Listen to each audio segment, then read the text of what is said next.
media brothers and sisters from across the country. We have media in the capital, in the greater Accra region. We have our friends from the OT region, the Volta region, Upper East, Upper West, Savannah, Northern region, Bono East, Bono, Ahafo, Western North, Western region, Central region, Ashanti, and Eastern region. This is a national media engagement, and every region is duly represented here. As we can all acknowledge, the numbers definitely could not have fitted in this auditorium. So those of us here this afternoon or this evening will represent the views of all our colleagues in the media fraternity and represent the voice of the people. A few housekeeping rules. Let's restrict our movement as much as possible. It should be extremely important before you rise from your seat. Let's go almost zero on interactions and conversations. The focus should be on the leader, the flag bearer of the New Patriotic Party, Dr. Mahmoud Bawumia, and yourself, because it's an interaction between him and you.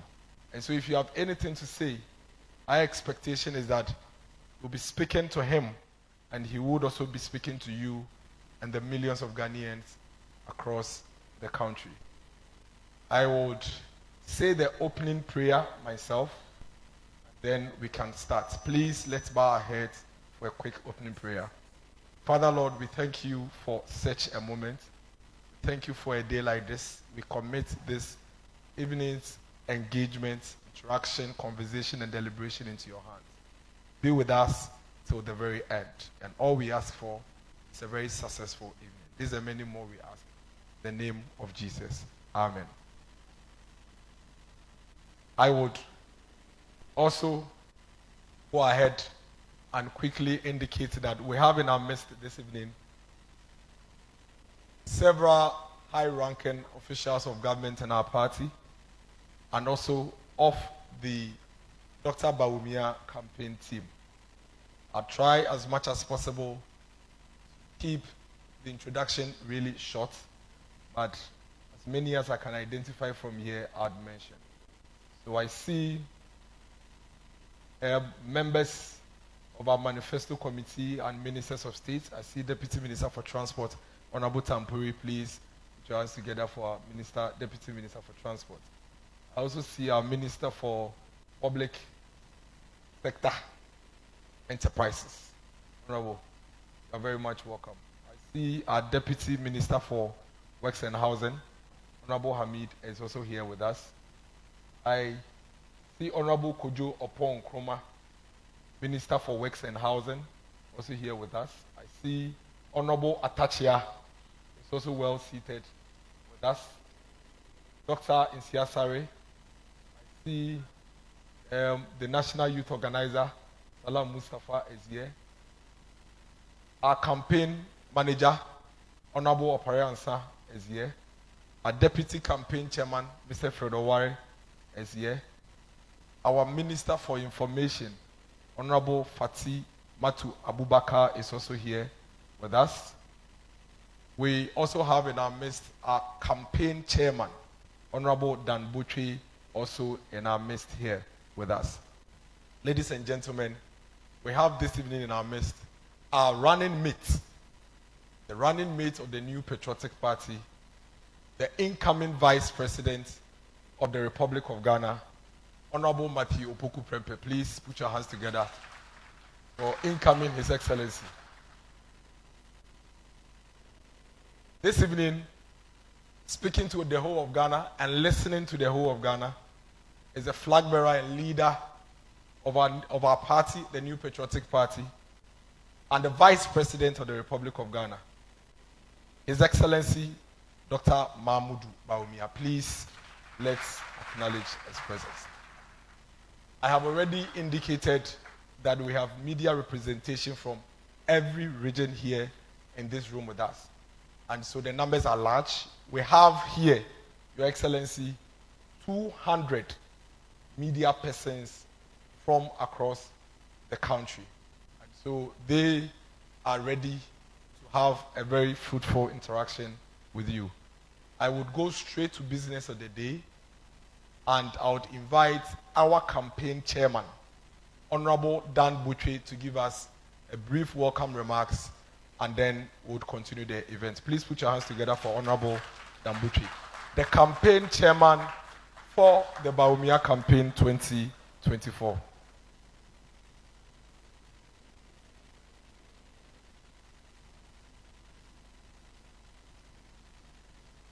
Thank you very much.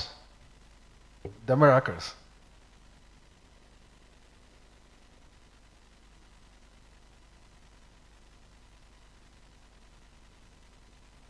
Your Excellency, the Vice President of the Republic of Ghana, and the presidential candidate of New Patriotic Party. The Vice Presidential candidate of New Patriotic Party, Honorable Matthew. Distinguished ladies and gentlemen, in actual fact, we normally give vote of thanks at the close of programs. But you see, the media, at times they can go out and file their reports. So I'm actually thanking the Almighty God for travel mercies, bringing people, our friends from all the 16 regions here. We thank the Almighty God for travel mercies. And also thank you very much for the support you've given since we started the campaign.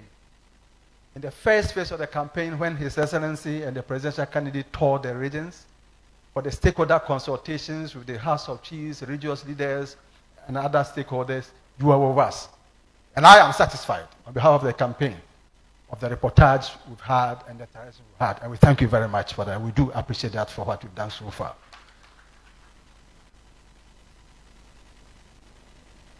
From 1992, and those of you who were around, you will have noticed that, you will have realized that we had a very short time to form our party, New Patriotic Party, when the ban on political parties was lifted. But within a very short time, being who we are, true preceptors of democratic governance in Ghana, we put out a manifesto stating publicly our intentions, our motives, and our ideas, with a firm belief that when put into practice, it will move this country forward. And we have always done that. You were with us in Accra when our presidential candidate, the vice president, put out the manifesto. It's also important that we give you the chance. We are always prepared to, through you, talk to Ghanaians, and through you, listen to Ghanaians. That's why we are met here today. If you get the abridged version of our manifesto, the last page, it said, to lead is to solve. And we say it emphatically, that we have demonstrated throughout the manifesto a clear understanding of what keeps you and other Ghanaians awake. The proposals we have laid out are designed to provide solutions to everyday issues for all Ghanaians and the business community. Politics and the ideas and the principles we have, if we put it forward, the grace of God, we get the chance to lead the country. We listen, our ideas should resonate with the broad mass of the people of Ghana. And we believe that we have a man who has dedicated his life to service of Ghana. Very humble, but yet very fair, very strong in his beliefs. Dedicated his life to serve. We believe that in the next 3 months, through you, as we explain, interact with Ghanaians, and explain more our manifesto, and listen to you, Ghanaians will understand us and know that yes, we have a man when we give him the chance, we will pursue policies and programs that will upgrade the quality of life of the Ghanaian. This is His Excellency, Dr. Mahmoud Bawumia.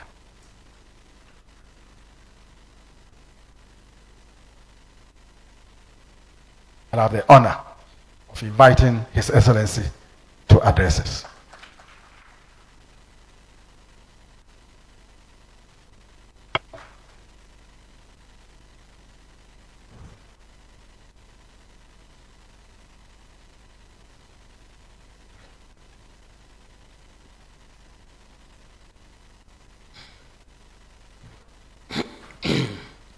Thank you very much, Honorable Damboche. Let me stand on the existing protocols and ask, this is a very, very important meeting with the media, and you have a very difficult job to do as the media, sometimes through your work, as hard as it is. People lose their lives. This is how difficult it is for the media. And so before we really proceed, I want to ask, in honor of the memory of members of the media who've lost their lives in carrying out their job, to get up and let us have a minute's silence before we proceed.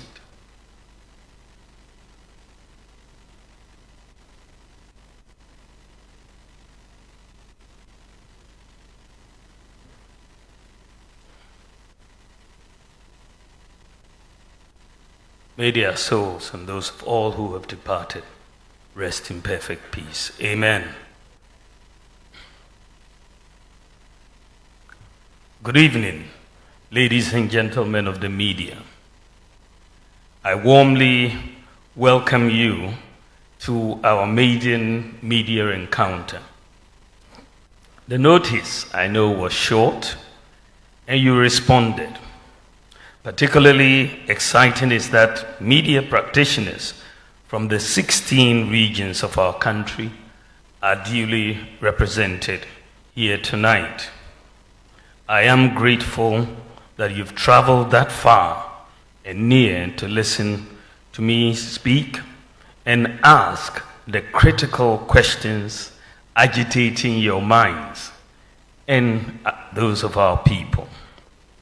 This engagement tonight was originally planned for June 26, 2024, and had to be suspended to make way for a broader consultation, the choice also of my running mate, and the launch of our manifesto, all of which have now been completed. The media plays an important role in the democratic process, and those seeking to govern our nation must be interested in partnering with the media to ensure accountability, dissemination of ideas, and critical scrutiny of public policy proposals. The MPP views the media as an important ally in our national development agenda and our quest to expand the frontiers of democratic governance in Ghana. It was thus the MPP under President John Agyekum Kufuor that repealed the criminal libel law to allow, in addition to the rights guaranteed by the 1992 Constitution, for the media to fully perform its functions. Again, another MPP president, Nana Addo Dankwa Akufo-Addo, passed the Right to Information Law to enhance the work of the media. We are partners with you, and a partnership I will continue to keep as the new leader of the MPP. Ladies and gentlemen, as you are aware, in November last year, I was elected as the presidential candidate of the New Patriotic Party for the December 2024 elections. In my campaign for the flag bearership, you offered me extensive coverage, and this resulted in no small way in my decisive victory. Since then, I have traveled the country and engaged with fellow citizens on the way forward for our nation. I've met with traditional rulers, religious rulers, students, market women, the youth, and many identifiable groups. I've listened to the great ideas they shared with me. Some have asked questions about the performance of our government in the last 7 years. Some have praised the remarkable achievements of President Akufo-Addo. Similarly, some have offered advice.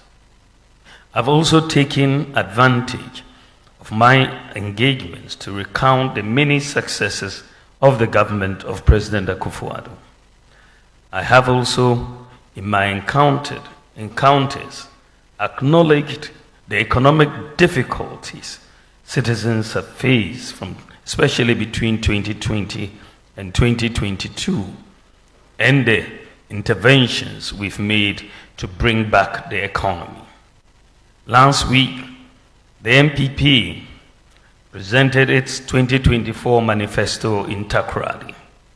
In our manifesto, we have laid down comprehensive economic proposals to sustain the rebounding economy, reduce the cost of living, stabilize the currency, empower businesses, and reform the tax administration and deliver jobs. Ladies and gentlemen, we are committed to deepening media freedoms and plurality.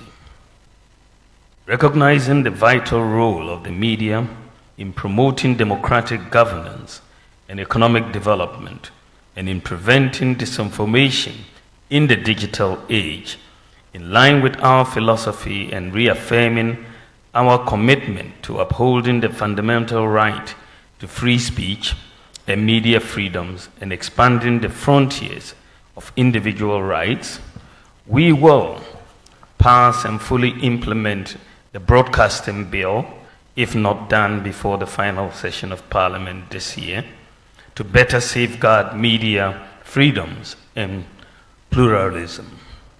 Further, resource the Media Capacity Enhancement Program to continue enhancing the knowledge and skills of journalists, continue to implement the coordinated mechanism for the safety of journalists, strengthen public media, including GBC, GNA, community radio, and other public media institutions, to promote diverse perspectives and voices, to modernize and retool the Information Services Department to enhance its effectiveness, better resource the National Media Commission to execute its mandate, and enhance access to information by facilitating right to information requests by the media petitioners and citizens who cannot afford access to information.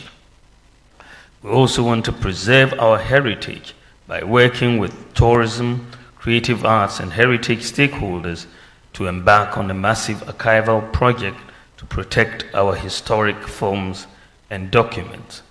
Finally, harmonize public relations at all ministries, departments, and agencies to promote effective communication.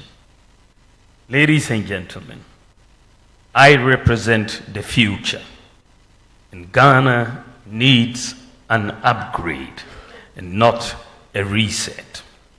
And so, I've also outlined my 14 key commitments to the Ghanaian people. These are to sustain and expand Ghana's rebounding economy, create new jobs, implement wide-ranging tax reforms, build Ghana into a world-class digital economy, reduce the cost of living, expand public infrastructure, provide better health care for all, implement affirmative action for women and girls, and expand educational opportunities for all, provide good governance, care for the elderly, protect our environment, boost sports, creative arts, and tourism, protect our borders while keeping our neighborhoods safe. Distinguished ladies and gentlemen, it is an opportunity for the media to thoroughly examine the proposals in our manifesto and offer criticisms where necessary. We are ready to listen. Let me take advantage of your presence here to state my firm commitment to free, fair, and peaceful elections in December. The quest for political power should not be an end in itself. It should be mounted on the desire to transform lives and make Ghana, our motherland, a better place for us all. However, it is becoming increasingly worrying that some people have gained the notoriety of churning out incendiary language, threatening fire and brimstone if the good people of Ghana give the mandate to rule to a group other than theirs. Whilst nobody profits from violence and chaos, it bears repeating that not a single drop of Ghanaian blood should be sacrificed for power. Our party is determined to pitch our ideas, as we have always done, and to demonstrate the superiority of our ideas over and above what any other party can offer. My pledge, and that of the MPP, is to run a campaign of ideas and to conduct ourselves in a manner worthy of a democratic group. Our main goal is that at the end of the contest, we carry on with our lives secure in the knowledge that there is work to do, work to sustain the rebounding economy. To those who threaten war, mayhem, and violence, my message to them is that this isn't Ghanaian. Our pursuit of power must be paired with the compelling need to allow the Ghanaian to continue to enjoy his or her peace. Ghana will exist long after we've all left the scene. Thank you for your attention, and I'll cede the microphone and take your questions. Thank you very much.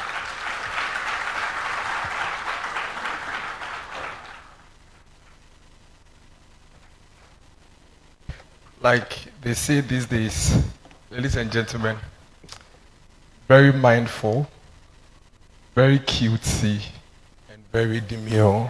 Please put your hands together for the Vice President of the Republic of Ghana.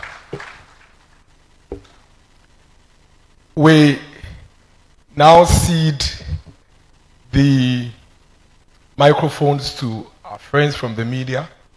And please, the numbers, as we all acknowledge, is quite huge. And so we have the microphones in the various lanes.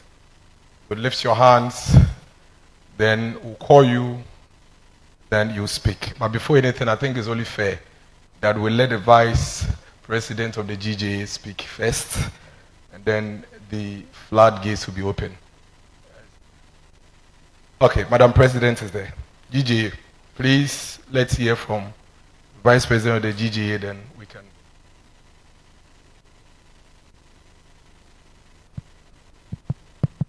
Hello. And please, let's be very brief with the questions. Please go ahead, Madam. Thank you very much, Your Excellency. This engagement has been a long-standing one. It is something that we've been yearning for a very long time. And thank God that you've paved the way for us today to have this engagement. Thank you so much on behalf of the Ghana Journalists Association. I have two simple questions to ask you, Your Excellency. What is your commitment to media freedom? And how would you urge your supporters to refrain from attacking journalists, especially during electioneering, as we are in some few months to go? And also, how will you deal with your supporters who act in such a manner? The second question, Your Excellency, the media industry is currently facing serious financial distress. Some media houses are folding up, and there are hints of imminent sale of state-owned media. What are your thoughts on selling the state-owned media, and how would you help the media industry to overcome the financial distress if you are elected as president? Thank you very much, Your Excellency. Thank you. So only the GJA gets to ask 2 questions, please. Gordon. We'll take about 6 questions, then His Excellency would respond, then we'll come to you. Thank you very much, Your Excellency. I'll keep my question short as myself. Your Excellency, former President Mahama says you were supposed to be an economic messiah, but you seem to have failed in the management of the economy. Do you have any response? Okay. In Sempera, I see at least we get Eastern region. So we'll keep moving. Thank you, His Excellency. My name is Nsempera Emmanuel Mate, and I work with Afima FM in Nkoforidia, the Eastern Regional Capital. My question is very simple and short. Is there anything you have disagreed with in this government as a Vice President? Thank you.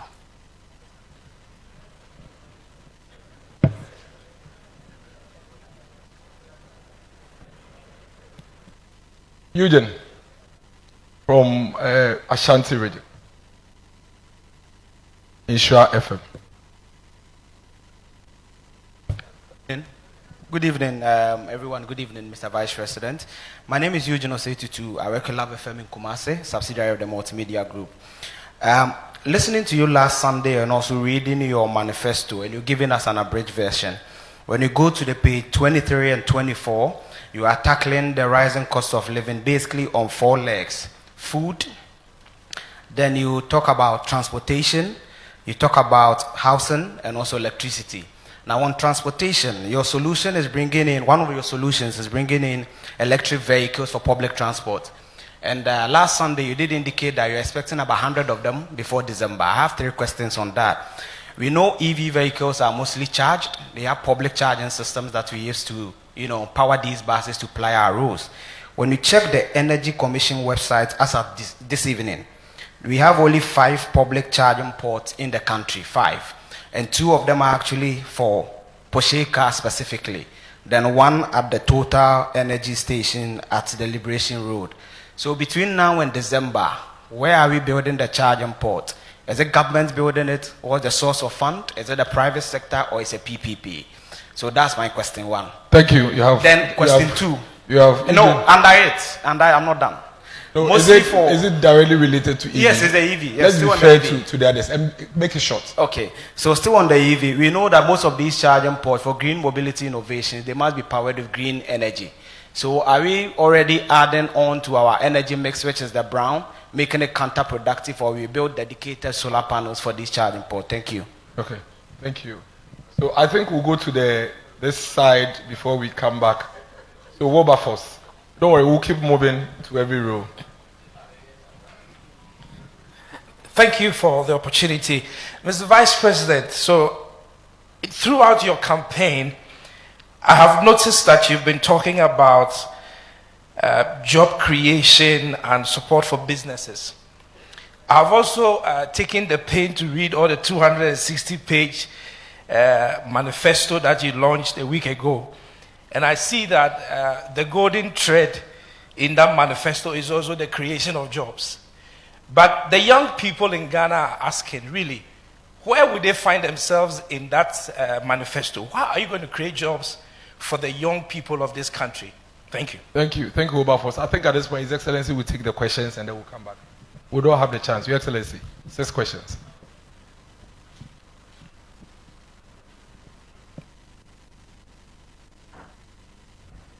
Thank you very, very much. I think those are pretty tough questions. The first question by the Vice President of the GJA was on commitment to media freedom. And I think that commitment is very absolute. I think the press and people have fought and have lost their lives even to get press freedom or media freedom in this country. A lot of the times we take it for granted, but I think that media freedom and is so pivotal to the whole democratic exercise that we are embarked on. If you don't have media freedom, you'll have a difficulty. I mean, that's, the lack of media freedom is a characteristic of societies which are more dictatorial. And I think one of the things about Ghana that everybody who comes here really appreciates is the freedom of the media. We talk a lot on radio, TV all day. And so I'm very committed to this because I'm inherently someone who is very committed to democracy. And I don't think that anyone should attack a member of the press for doing their job. And so we will totally be against that and ask all our supporters to refrain absolutely from doing that, because that undermines the very democracy that we are doing, So I think that one is clear. The issue of stealing state-owned media, I am not aware that anything of that nature has come to cabinet, but should it come, there has to be a justification for it. We will await any such thing that will come. I'm not aware that there's a proposal to sell the state-owned media. But if it comes, it has to be justified, and of course, a big decision like that will have to be undertaken with a lot of consultation of stakeholders. The third question, third question is about what the former president supposed to have said about me being an economic messiah, supposedly, who has failed. Sometimes I get a little surprised and amazed, the former president, when he talks about economic mismanagement, because he should know his own record. I mean, we don't all have short memories. We really don't all have short memories. His record in economic management, what he left us with in 2016, was an abysmal record. It's just an abysmal record. We had endured doomsor for 4 years with all the destruction of industry and livelihoods that happened. People died because of doomsor in hospitals. The National Health Service was virtually collapsed. Remember, we are basically back to a cash and carry system. The National Ambulance Service was virtually dead. We had maybe about 37 ambulances for the whole country. Unemployment as a result was very high. Agriculture, GDP growth had declined to 3.4%. 3.4%. Agricultural growth had declined to 2.9%. And of course, industry growth had collapsed because of doomsor. Unemployment was high. There was a freeze on public recruitment as a result. And the banking sector was on the verge of collapse. We had, as a result, the cancellation of teacher training allowances, the cancellation of nursing training allowances. You had a 3-month pay policy for teachers, could work for 3 years and be paid. And many children could not attend senior high school because of difficulties of paying fees and so on. You had many, many challenges that he left us with. So when you juxtapose that record with what we have been able to do in these last 8 years almost, it's really night and day. We have created at least 2.1 million jobs. The latest number I saw was 2.3 million. But let's say at least 2.1 million jobs in the last 7 years. And this is hard data I'm talking about. 2.1 million jobs. We've kept the public sector workers employed and fully paid through the COVID pandemic. We didn't lay anybody off. And if you look at it, we've built more roads, 3 times more the length of roads than what he did in office. We've built more railway than any other government in the Fourth Republic. Expanded rural telephony. There were 78 sites for rural telephony when we came in. Today there are 1,008 sites for rural telephony. We've built more libraries, public libraries, than any other government. His time, he built only 8 years, 3 public libraries, 8 years. And we've built 54 public libraries in 8 years. We've constructed about 12 major fish landing sites across the country. Axim, Dix Cove, Moree, Mumford, Winneba, Senyabreku, Gomoa, Fete, Teshi, Osu, Ekumfi, and Mfasima. Constructed 2 fishing harbors in Elmina and Jamestown. Constructed more sanitation facilities, 817, than any other government in the Fourth Republic. This has increased the proportion of the population with access to toilet facilities from 33% in 2016 to 80%. And 5,400 communities have been declared open defecation free. We've built more sports facilities in Ghana than any other government in the Fourth Republic. Whether you're talking about Boteman or the University of Ghana and so on. When we came into office, there were only 3 astroturfs in the whole of Ghana. The whole of Ghana, 3. Today you have over 150. We've abolished the 3-month pay policy, constructed 120 courts we're constructing, 80 have been completed with bungalows, and we've kept the lights on broadly in the last 8 years. We've restored teacher and nursing training allowances. We've increased the beneficiaries of scholarships by 70%. And the national health insurance is now being extended to cover sickle cell patients with hydroxyurea, very expensive drug, but I led the negotiations for that to happen. We have extended the national health insurance to cover childhood cancer, extended the national health insurance to cover kidney dialysis for over 60s and under 18s. We saved the deposits of 4.6 million bank depositors who really were going to lose their deposits if those banks were not saved.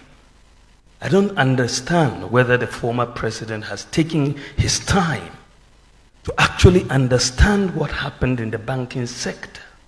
Some atrocious things happened. And this is why these banks had to be saved. They were not collapsed, they were merged into other banks.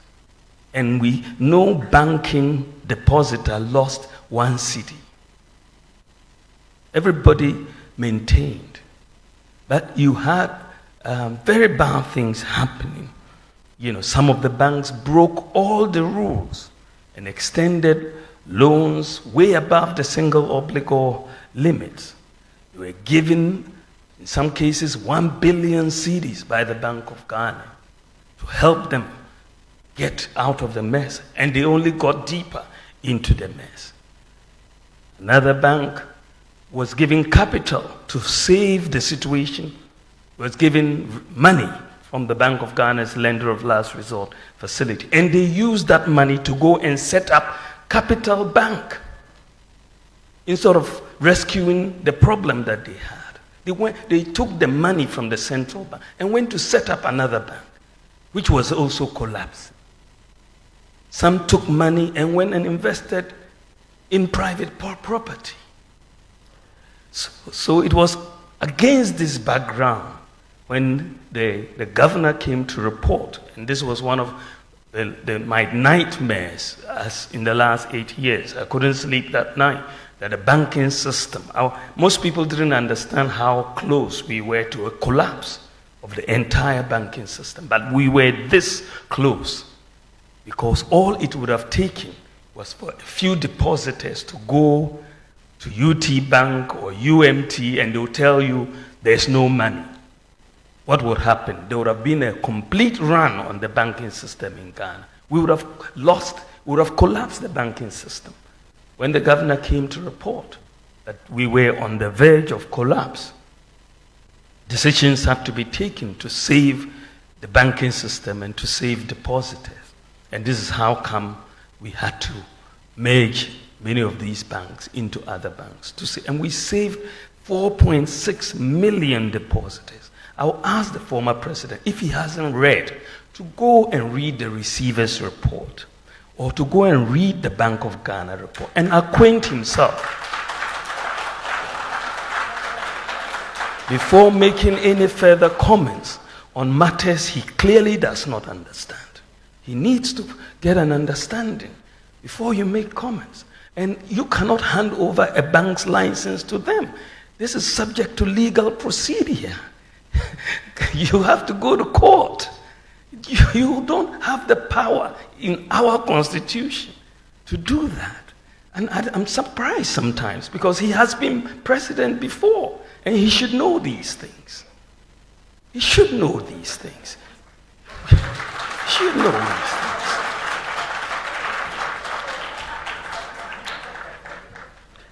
Ladies and gentlemen, we have tripled the capitation grant per child since we came into office, from 5 cedis to 15 cedis. And what is interesting also is that we've had the lowest increase in electricity tariffs in recent history.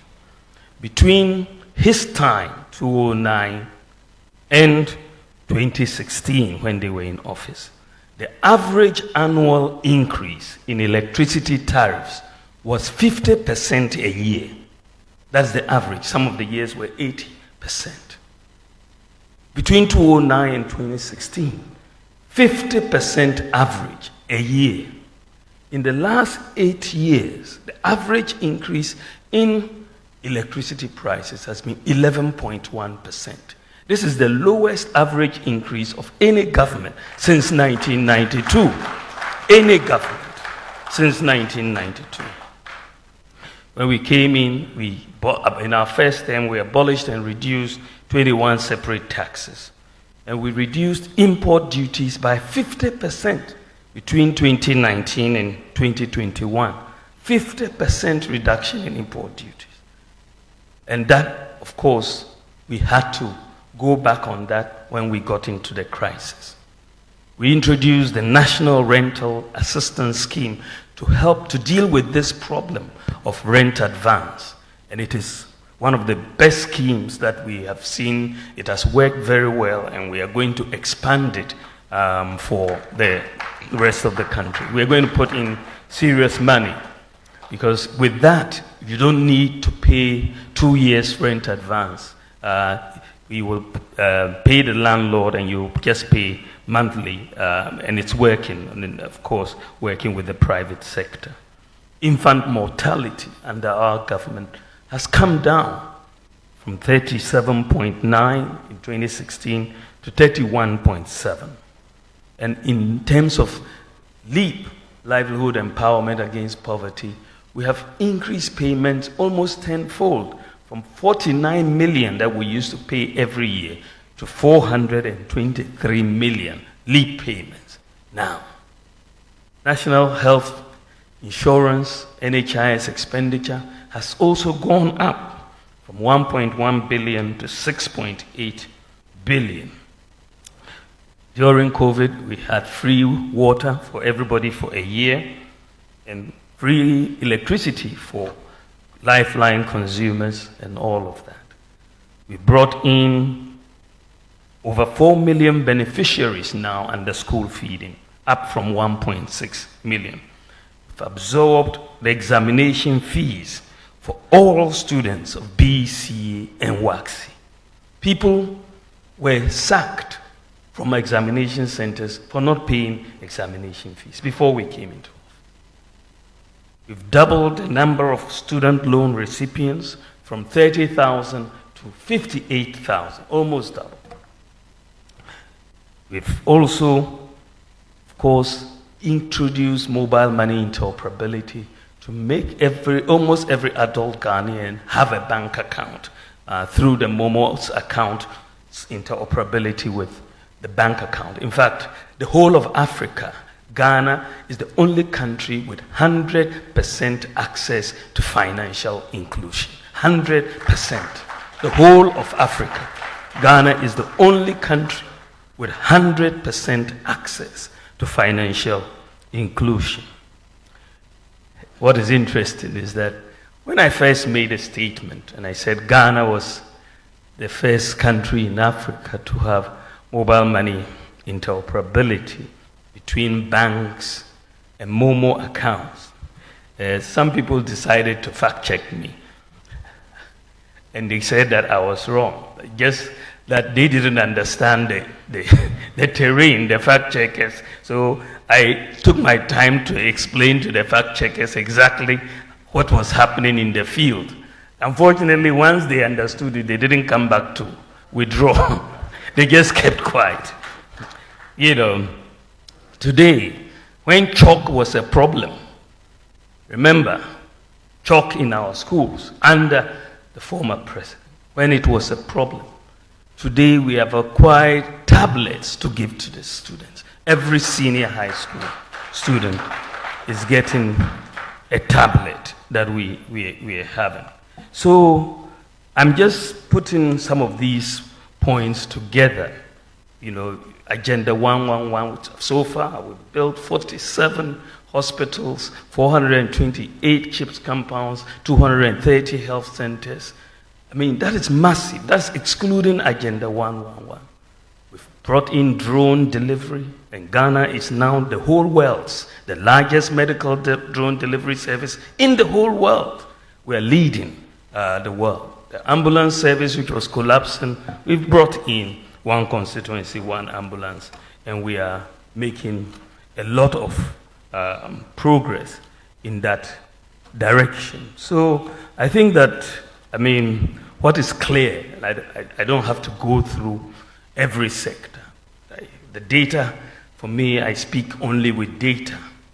And the data is very, very clear that we have, our government, we have outperformed the government of former President Mahama in the management of the economy in virtually every sector. Virtually every sector.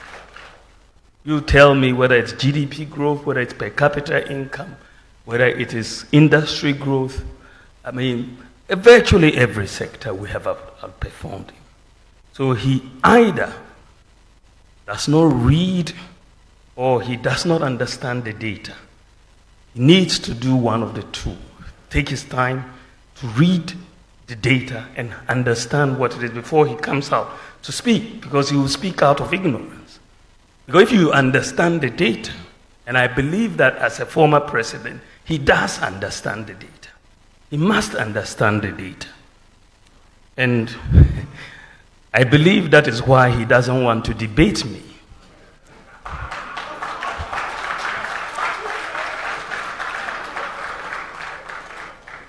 I believe so. That is why he doesn't want to debate me. He's running away from that. So if, according to him, we have mismanaged the economy in the midst of a global crisis, if our mismanaged economy is outperforming you in virtually every sector, this economy that you are saying has been mismanaged.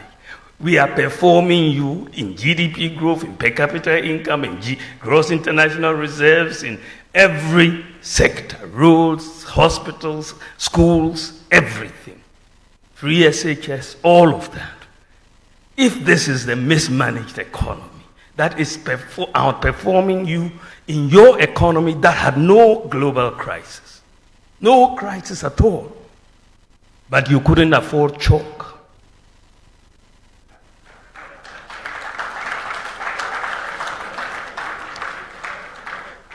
You couldn't afford chalk, but there was no crisis.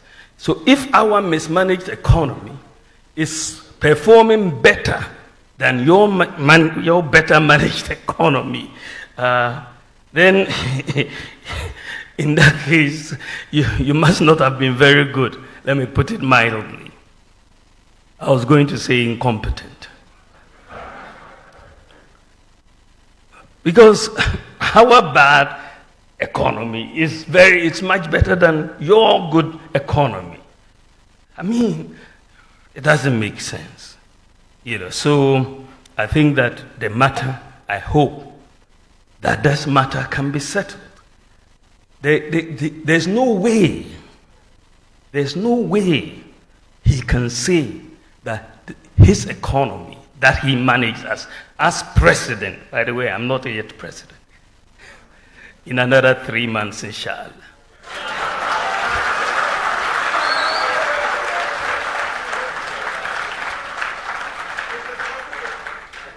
Yeah, I mean, let us settle this matter. And you are members of the press. You read the data. You follow the data. You know the data. You know that we have done better than him. So why does he want to come back? I mean, it's like you go for an exam with someone in school.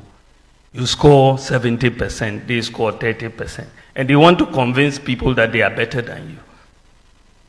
It doesn't make sense in that sense. So I seriously believe that statement, that we have failed. Of course, we've had challenges. Nobody can say we haven't had challenges. We have had challenges, serious challenges. Challenges that have kept me up at night. In 2022, that was the horrible year for us, 2022. Petrol prices went up to 23 cedis per liter. We were losing reserves so badly, and you saw food prices going up and all of that. That was a real challenge that we had to deal with. And this is how we came up with the whole gold for oil, gold purchase program, and that has really helped us. Today, Ghana, notwithstanding all the challenges, we are the 10th lowest price in terms of petroleum in Africa, the whole of Africa. Ghana is number 10 in those of lowest prices of petroleum products. We are number 10. 10th lowest. The lowest is Libya. Then you move through Egypt and Sudan and all of those to come to number 10, which is Ghana. Ghana, we are priced around 13, 14 cedis per liter right now. Cote d'Ivoire is priced 23 cedis per liter, as Hassan was just telling me earlier on when I asked. 10th lowest. We still want to bring it lower. But in 2022, at the time I announced the Gold for Oil program, when I said we had to attack this thing with gold for oil, the prices were 23 cedis per liter at that time. So we've had challenges. It's not, everything is not where we want it to be, but I believe that we can work better. But I don't think the former president can lecture us on economic management. He just cannot. His record would not allow him to lecture us on economic management. Is there anything you have disagreed with in this government? The issue when you sit in cabinet, you have collective responsibility. That is fundamental to governance. When we sit in cabinet, we argue on many, many issues. And everybody brings their mind. And sometimes your view prevails, sometimes it doesn't prevail. But once we take a decision, it is a collective decision. And so I cannot come out and say that the decision that we collectively took, I disagree with. No, I'm bound by it. That is the nature of cabinet responsibility. Fifth question had to do with the rising cost of living, and I'm very happy you are raising these issues on the EV, electric vehicles. You're right. One of the ways that we want to reduce the cost of living is through bringing in public transportation, the electric buses. And, so that is what is going on. We are bringing in about 100 to start with to essentially do the pilot for it. And the issue that you raise is a very, very fundamental one, which is the charging stations for these electric buses.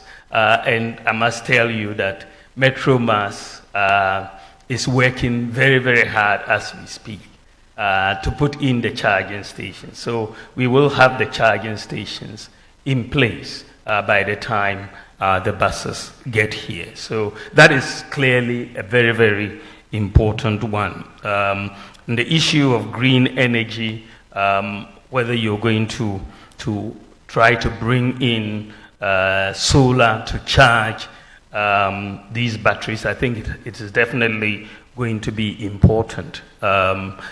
Because in general, if you read that particular chapter, I want Ghana to move towards solar power.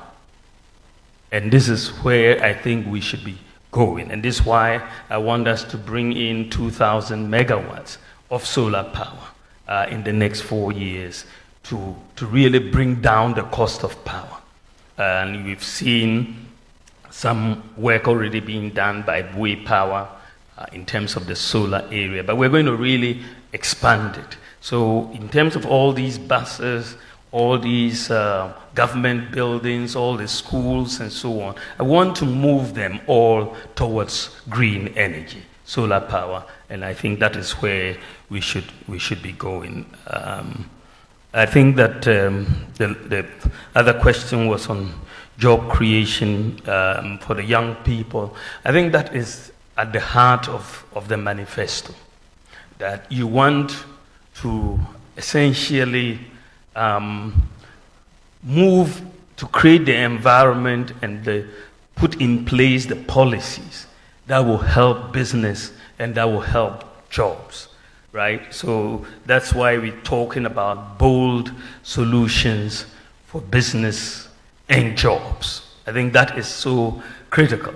And I think that there are many areas that we are touching on for the young people to get the jobs. I think that, the two are very linked, business and jobs. If you let businesses grow, then the jobs will also be created.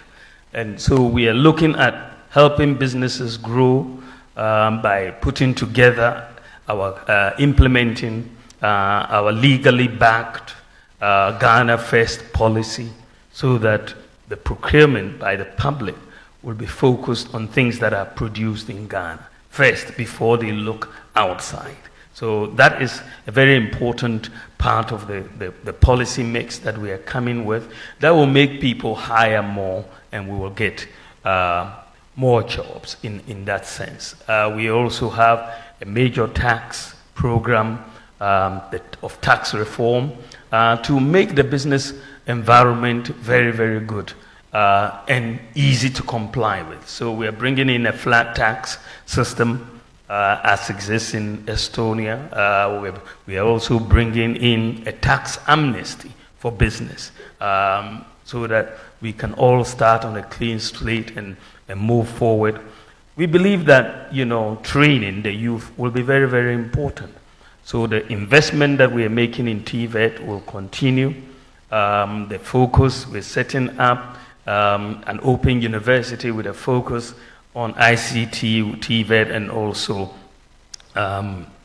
the whole STEM area as well. So we want to do that, but we also are trying to get our youth trained in digital skills. I have a program for 1 million youth to be trained in digital skills, which is a broad area of training for the youth, because the jobs these days are increasingly more in that space. And I think that we can have a situation where a lot of our youth are here and they are working, whether in America or the US or Canada, right from Ghana here and so on. So these are some of the areas that we think we're going to get going, the infrastructure area and so on, that will expand the economy so that we can create more jobs for our people. And of course, setting up the SME bank, setting up, the credit scoring system to allow people to get credit and move Ghana towards that system. We may have some time to talk more about some of these, but these are some of the areas we want to get the youth totally involved and empowered to get jobs. Thank you very much. I'll take the next set. Thank you, Your Excellency. But at this point, Your Excellency, we are going to time you, because if we follow the former president, he will talk, we are going to time you, just as we are going to time Bella Mundi at this point. Bella, please, ask your question. Good evening, and thank you so much for the opportunity. I was listening to you respond to some of the questions earlier, and one of my questions was touched on, so I guess I'll move on to the next one. But just to piggyback off job creation, one of the major aspects of job creation under the MPP is the NAPCO program. And quite recently, you would recall, sir, that they were threatening to go on a demonstration because they were owed 9 months arrears. Now, even Heal Ghana, and this is something I followed keenly, so I've had conversations with them. Heal Ghana, even before the 9 months, were owed 7 months. And so if you combine the two, they're complaining that they haven't been paid 16 months arrears, and that's a major problem. What do you intend to do about it? And if I can quickly, this was just a piggyback. No, I have one question. If I could just so that Fianco can come. I'll come back to you. Okay. If there's the opportunity. Thank you, Fianco. Thank you. Good evening, Your Excellency. I want to take my question from your manifesto for this year's election, and I'm looking at provide better health care for all.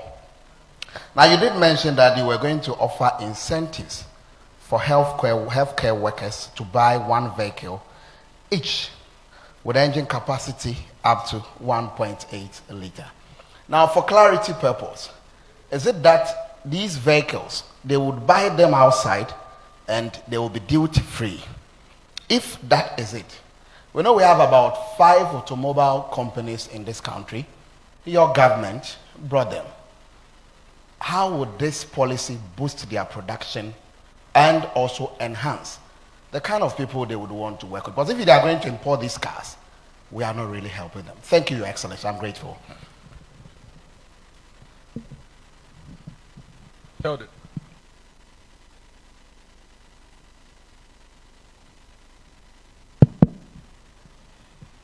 Let me remove my cap.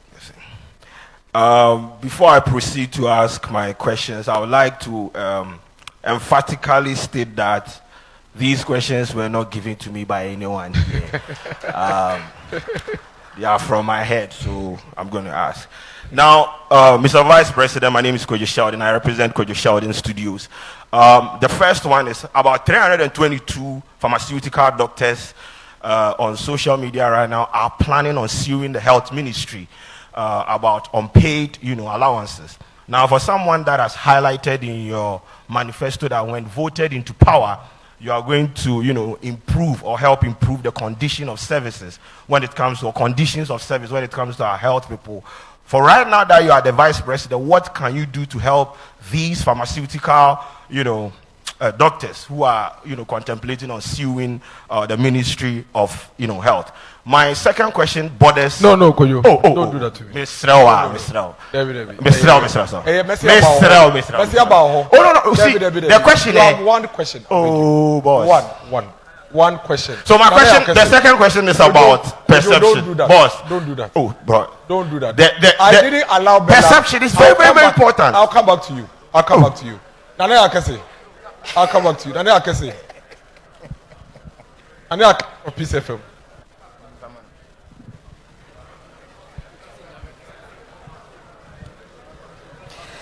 Good evening, Your Excellency. My name is Nanayo Akesi. I work with Peace FM. You have promised abolishing bed tax, e-levy, flat import duty, one-time tax amnesty, among others. If you really believe that that is what Ghana needs, why should we wait till you become the president and not implement it now?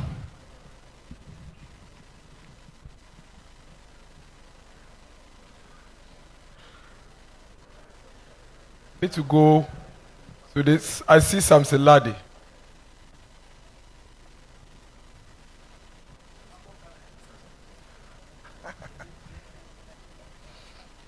Good evening, Your Excellency. So, my question is coming from a group of students on scholarship abroad. They are concerned that the Scholarship Secretariat is not doing what it has to do for them. At page 27 of your manifesto, you speak about harmonizing public scholarships. And there's a purpose for it. You say the purpose is to give full visibility. Beyond the visibility, what will you do about this now and not later? There are some of them, for 20 months, they have not received their stipends. In a number of universities in the UK, in Warwick, Coventry, Nottingham, they are under threat of losing their studentship. In Birmingham, 11 of them have already been withdrawn and they are facing deportation. Will you inquire, particularly knowing about the Fourth Estate's investigations dubbed Scholarship Bonanza, about what appears to be a racketeering in that place? And will you forbid and prohibit politically exposed persons wealthy enough, known in society, from accessing these scholarships? Thank you. I think the question is very well. After, let me go to the regions. We've done plenty. Accra, Western North. Please give the microphone to the Western North guy. We've done Eastern, we do Western North, we'll do the other regions as well. Thank you, Mr. President. My name is Esposito Inokedusei. I work with the Beat FM. Somewhere in last year, the former President Mahama on his campaign tour in Western North region claimed Cocoa Board is on the verge of collapse. Do you believe Cocoa Board has collapsed? And what is your plans for Cocoa Board? I don't want to go deep. Thank you. Thank you. Sami Yafe.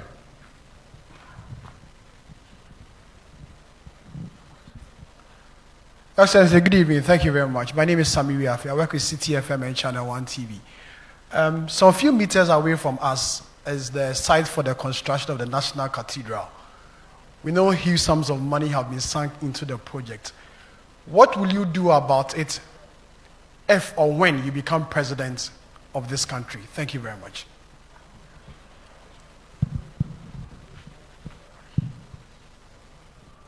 Excellency, please take these questions and then.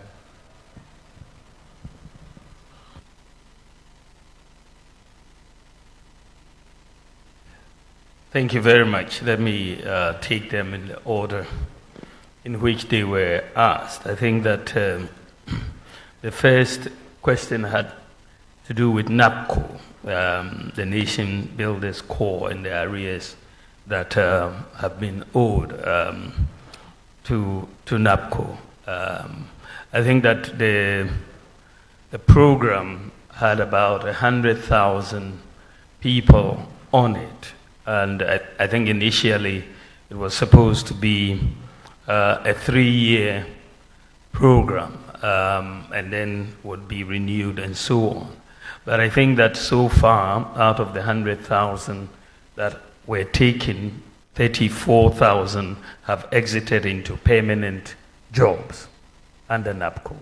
And the others are still. But I think that the issue that Bella raises is the arrears and how we are going to deal with it. I've raised this issue because this is not really, there's some information that has come to me already about the arrears in the NAPCO program, and I've raised this issue with the Minister for Finance and trying to persuade them to make these arrears payments. So we will follow that up on behalf of the NAPCO employees.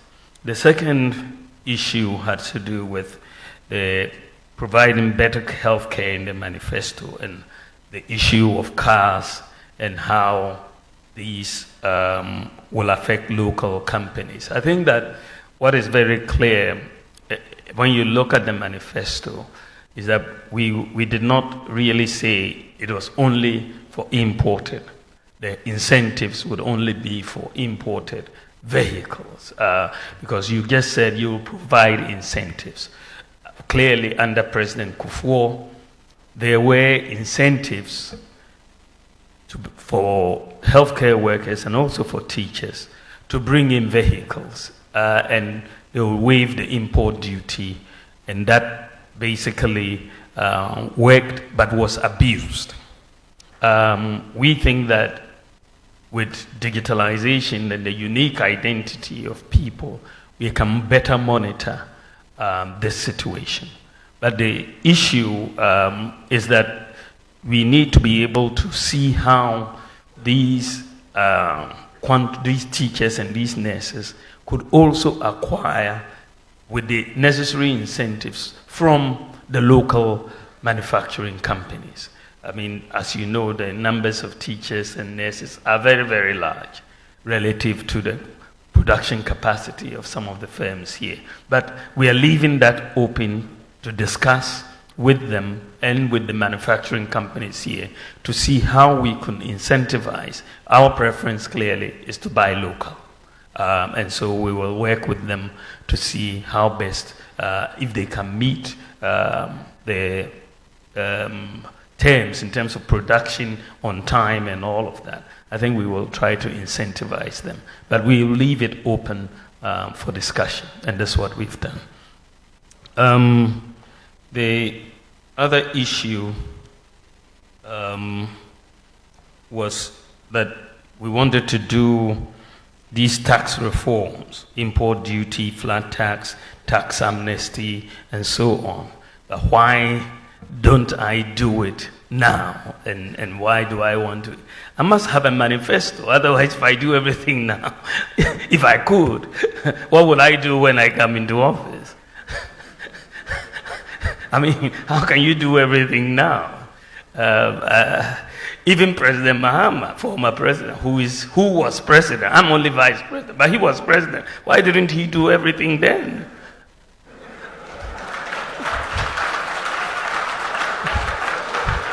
I mean, why is he coming back? He had full authority. I don't have full authority. The budget that has gone to Parliament, which has been passed, is not my budget. Is it my budget? It's not my budget. The budget goes in the name of the president. It doesn't go in the name of the vice president. But when you have to think about what new do you want to do, you come up with new ideas. And I've come up with new ideas which I want to do when we come into office.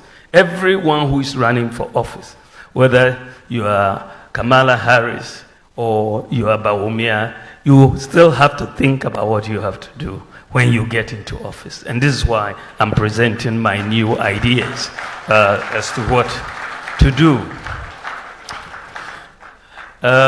Samson talked about the scholarship students and all of that. And I think this is a very, very important issue.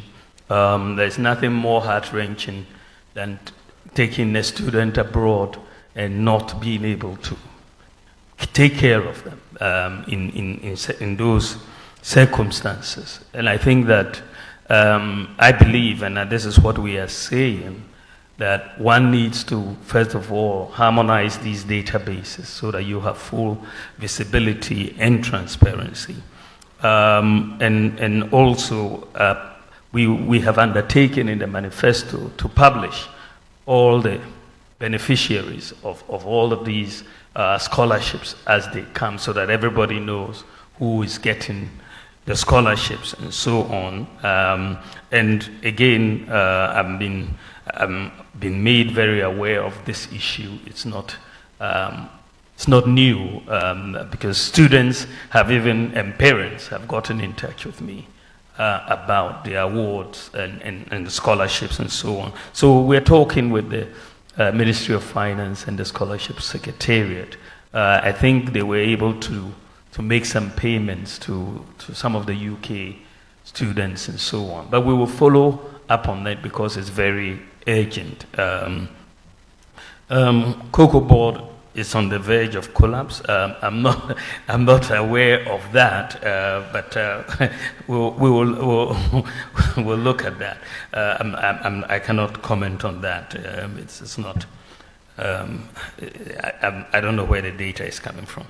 Then the National Cathedral. National Cathedral, again, is a very, very important issue because, I mean, taxpayers' money has gone into it, and many people would like to see it completed. And I believe that one should have an engagement with the churches and all the stakeholders for us to see how best to get the funding to complete the project. But I think that we need to sit down and talk if the design has to be looked at again to make sure it can be completed. We have to put everything on the table, but I will be minded more by the churches and the church leaders and the discussions that we should have with them on the way forward.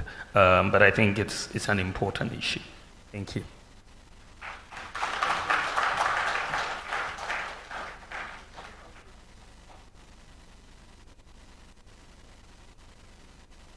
The sports fraternity, so the PFM. Hello. PFM Sports. Your Excellency, there was a question about the pharmacy staff and their arrears. If you can clear that one, then. Yes. The pharmacists are my very good friends. But you're talking about 322 pharmaceutical doctors who are threatening to sue the Ministry of Health for their allowances. Again, I want to take this one up. This is the first time I'm hearing about this particular issue. I think it is Sheldon who raised it. I'm not aware of it, but I think it's an important issue that we should really resolve. So we'll talk to the Ministry of Health and Finance. Thank you very much. We'll take Kankambodu's question from the sports, I believe.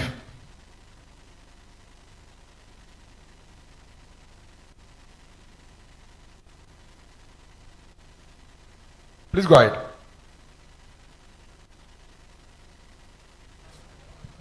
Hello. Hello. Good evening, Mr. Vice President. Before I go to my question, I'd like to draw your attention to the sad issue of the national amputee team. They apparently won the African Amputee Championship.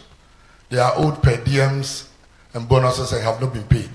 And they feel very neglected. And we all know that the strength of every nation is determined by how well they treat the vulnerable in society. In your manifesto, you talk about building 6 new stadiums in the 6 new regions. Currently, we have 5 major national stadiums, and only one, that's the Kumasi Sports Stadium, is fit enough to host a FIFA or CAF organized senior national team game. So I want to know what motivated that decision. And since we are even struggling to maintain 5, how well can we do if we have 11? Thank you. Thank you, Kankambodu. We'll do. So, give the microphone to Ahini, please. It's right there. Please give the microphone to her. From the Ashanti region. Thank you.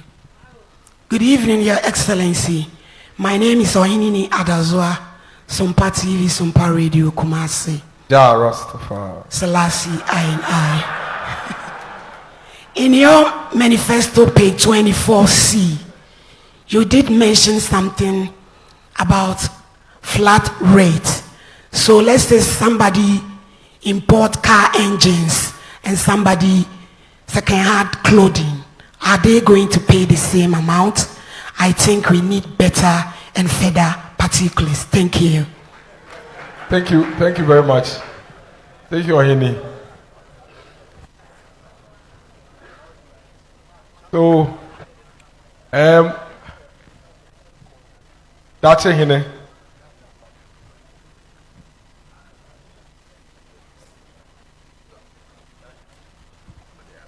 Thank you, Your Excellency. My name is Dache Hene Nanayawa Sante from Onuya FM. Your Excellency, respectfully, there is a saying that we should cry our own cry. You made a promise to teachers that you give them the opportunity of having cars. We know our minimum wage and where it stands. And the tripartite committee view it to 18.44 cities. The standard of living in Ghana is going high. Your Excellency, what will you do for 90% of people who are seated here today to carry your message on? They are journalists. Thank you. So what's your question? For what will you do for the journalist? Is that the question? Okay. Otek. Mr. Buesiako from Otek, Ashanti. Please let's hear Mr. Buesiako from Ashanti. Yes. Your Excellency, I want to congratulate my MP, Honorable Dr. Opoki Prempe.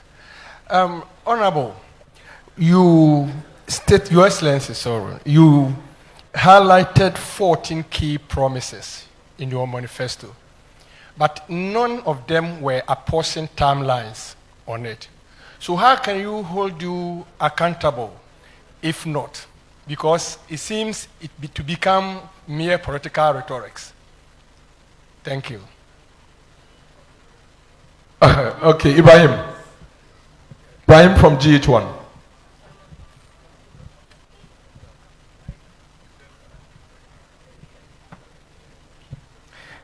Thank you very Ibrahim, much, GH1. Your Excellency. My name is Ibrahim Al Hassan, GH1 TV, Star FM.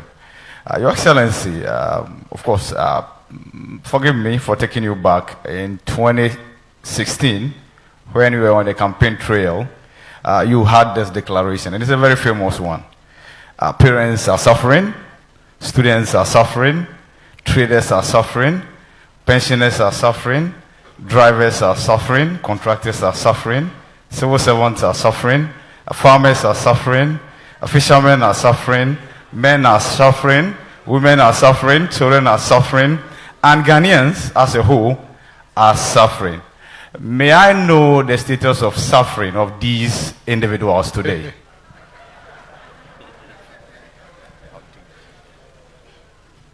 I'll take Vanessa from Metro TV Accra, then I'll come to Adinkakam. So please get a microphone to Andy, and then Vanessa would speak. And then I'll come to you later. But Vanessa, Andy, then. Thank you. My name is Vanessa Idotumboateng from Metro TV.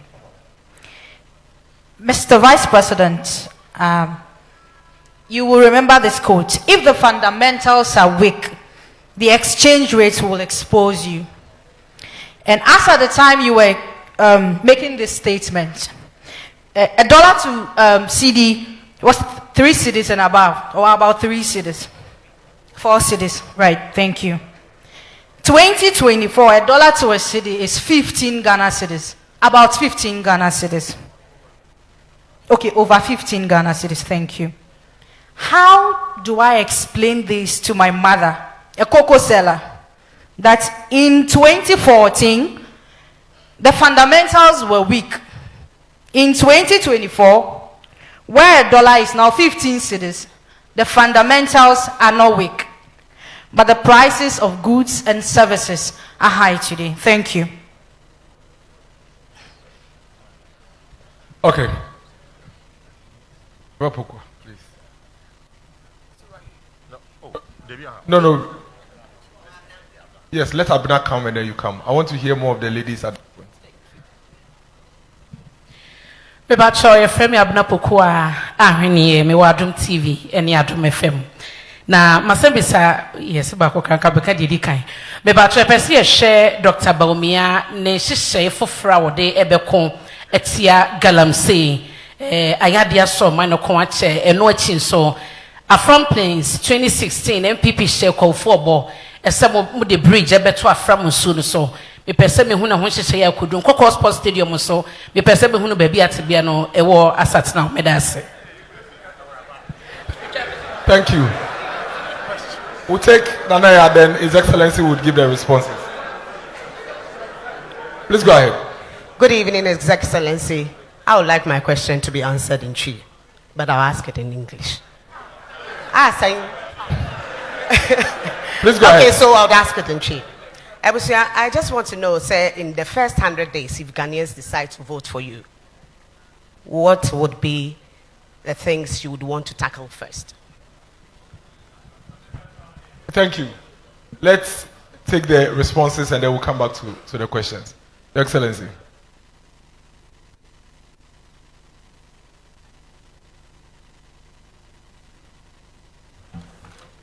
Thank you. Thank you very much. I think the first question is looking at the national amputee team who are owed some allowances. So I'll talk to the sports minister here to get the facts on the issue, and if that is the case, I will try to expedite their payment. So I'll when I leave here, I'm going to raise that issue. There is also the issue of 6 new stadia that and only one of the existing 5 is being maintained. I think that is a very good question. One of the problems we have is the lack of maintenance of our pitches. I met with the Black Stars in Kumasi before their last game there, and when we met, the coach and the players were very clear that what they really needed, and this is why I've put it in our manifesto, was international standard pitch. You know, that the pitches that we have are difficult to play on, and we needed international standard pitches. So, in fact, in the manifesto, we need to do it. And I believe that we need professional management in terms of the maintenance of these pitches. And we need to train people and also bring in the people with the knowledge. And so we are going to do that, because we just build the pitches and very little maintenance of the pitches and the management of the pitches. So I think this is going to be one of the things that we are going to do. The building of the 5 other stadia, as I said, you know, we've made that commitment actually as far back as 2019, that with all these new regions that are coming on board, we will have to build stadia for them to encourage sports. And I believe that we've done quite a few already in terms of the multi-purpose sports stadia. We are doing 10. We've completed 6. 4 are almost done. And we are going to do another 5. So, I mean, the record is there that we've done 10. I think that we can do another 5 without much of a problem. Then the question came on the flat rate and whether second-hand clothing and spare parts will be paying the same rate. No, I think that the categories will be different. And with the flat rate, what we want to do is to bring a lot more predictability in import duty payment. At the moment, there isn't predictability, and there's a lot of discretion that seems to come in from time to time. And so what we are saying is that we're going to bring in a flat rate in cities. So if you are bringing in spare parts, and there's a 40-foot container of spare parts, you will know exactly what the duty is for the spare parts, say 20,000 cedis or 15,000 cedis or 30,000 cedis. It's a flat rate. So when the 40-foot container arrives of the spare parts, then you know you'll pay 40,000. If you are bringing in second-hand clothing, and that is attracting 20,000 cedis duty, you will know beforehand that it will come. It's not that it will arrive and then the price will change, because they will say the exchange rate has changed, so you pay more. But it will be a flat rate. So there's not going to be any confusion. Chicken will attract a different rate from, spare parts will attract a different rate from rice, will attract a different rate from second-hand clothing. But you will know beforehand, before the goods before you import the goods, they will all be published. And so that we get away from, these under-invoicing and misclassification issues. These are really hampering revenue collection. Many importers invest time in misclassifying. They'll bring in chicken and they'll say it is fish or something. But the misclassification and so on, we will have to deal with that. Then the issue about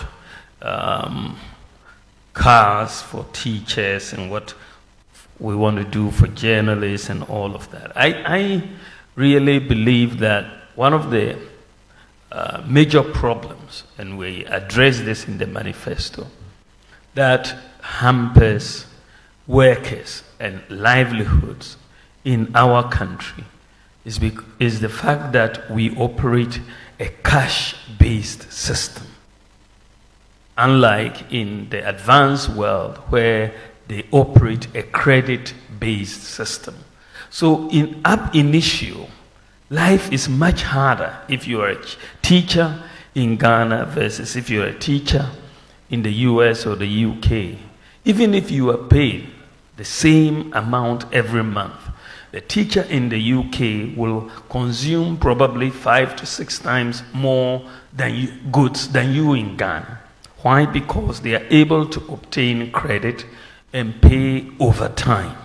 And so, we in Ghana here, we have to accumulate cash for whatever we want to buy. If you want to buy a car, and the car is costing 100,000 or 150,000, you have to look for 150,000 to pay for the car.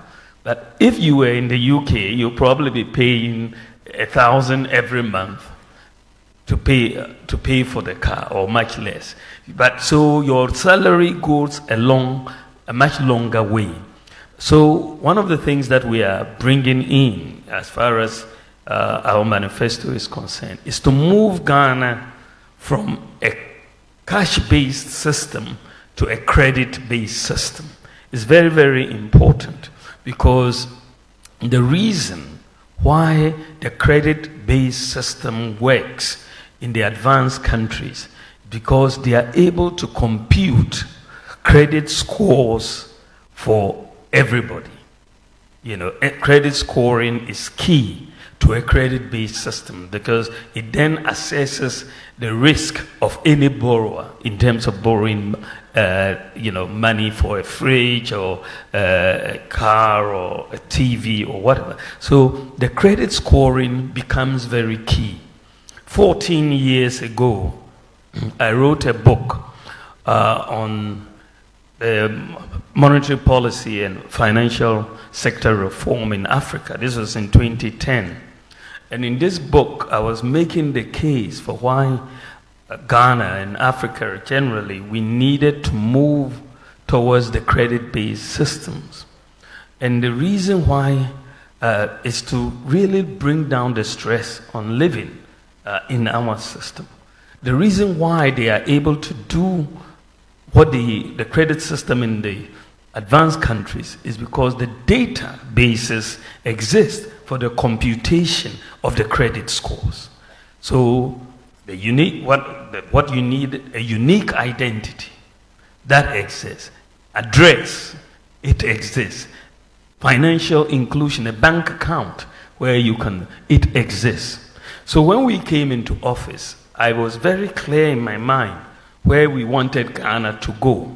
We needed to put in place the digital address system, the Ghana card, which we have done. We needed to put in place the address system. When we looked at the address system, I realized that it was going to be very difficult to go with what we had before, street addresses and so on. So I proposed that we go with digital address systems. I mean, at the time, only one country in the world, Mongolia, had a digital address, a wholesale digital address system.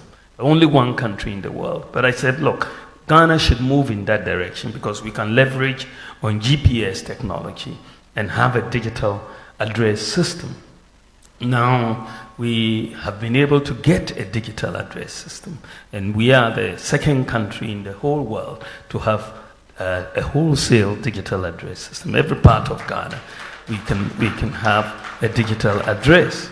Now, then the third leg of this to allow us to get to credit scoring was to make sure most Ghanaians would have a bank account so that your financial transactions can be scored and monitored and so on. But when we came in, I realized that, of course, very small percentage of people had bank accounts, but a lot of people had mobile money accounts, and so I made the point that the key to get everybody financially included was to have that interoperability between the mobile money account and the bank account. And so we were able to do this mobile money interoperability.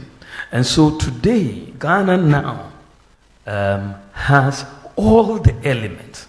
All the elements are now in place for Ghana to move to a credit-based system. All the elements are now in place.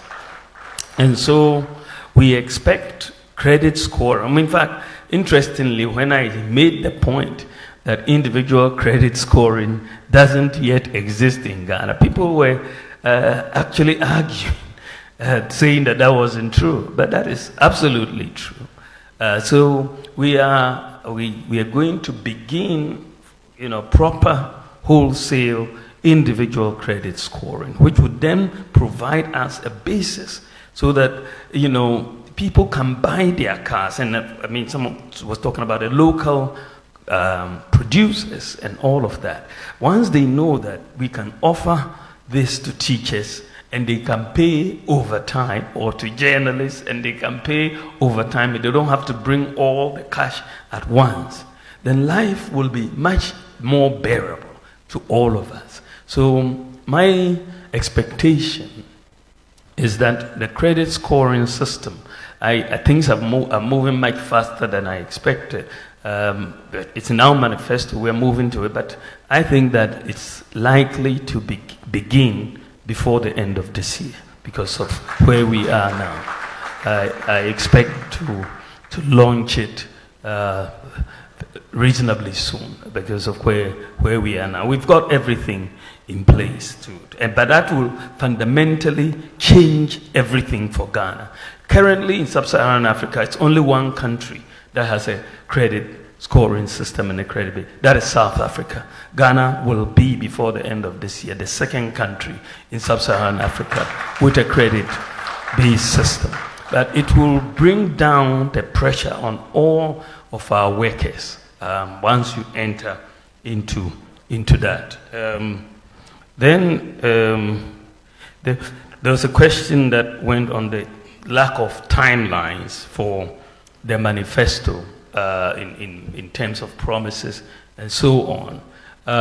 I think that when you are going for an election, you are going for an election for a 4-year term initially, isn't it?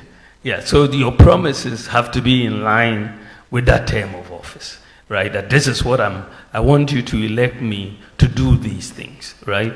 But I think that we have a pretty good record in terms of honoring our promises. We've done some work to look at our 2016 manifesto, what proportion of those promises we've honored, and it has been 83% of the 2016 manifesto has been honored, 83%.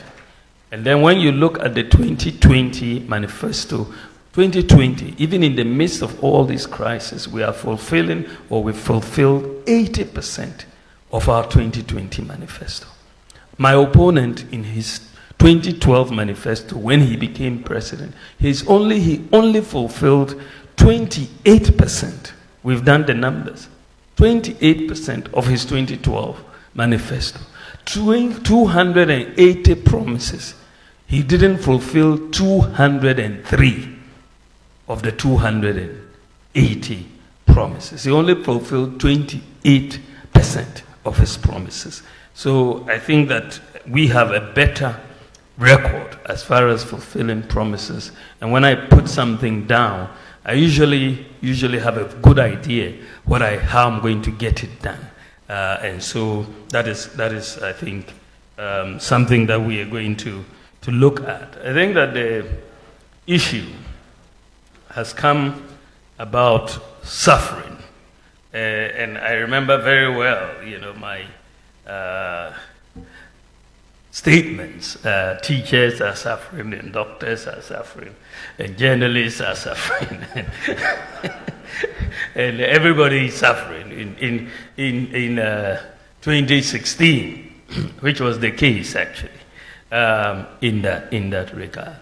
But I think that we've moved on significantly since 2016, and we can point to a few things that we have, because at the end of the day, you reduce suffering broadly by creating jobs so that you give people something to do, or you bring in some social interventions to ameliorate the problems, the hardships that are there. So you need to look at what we have done.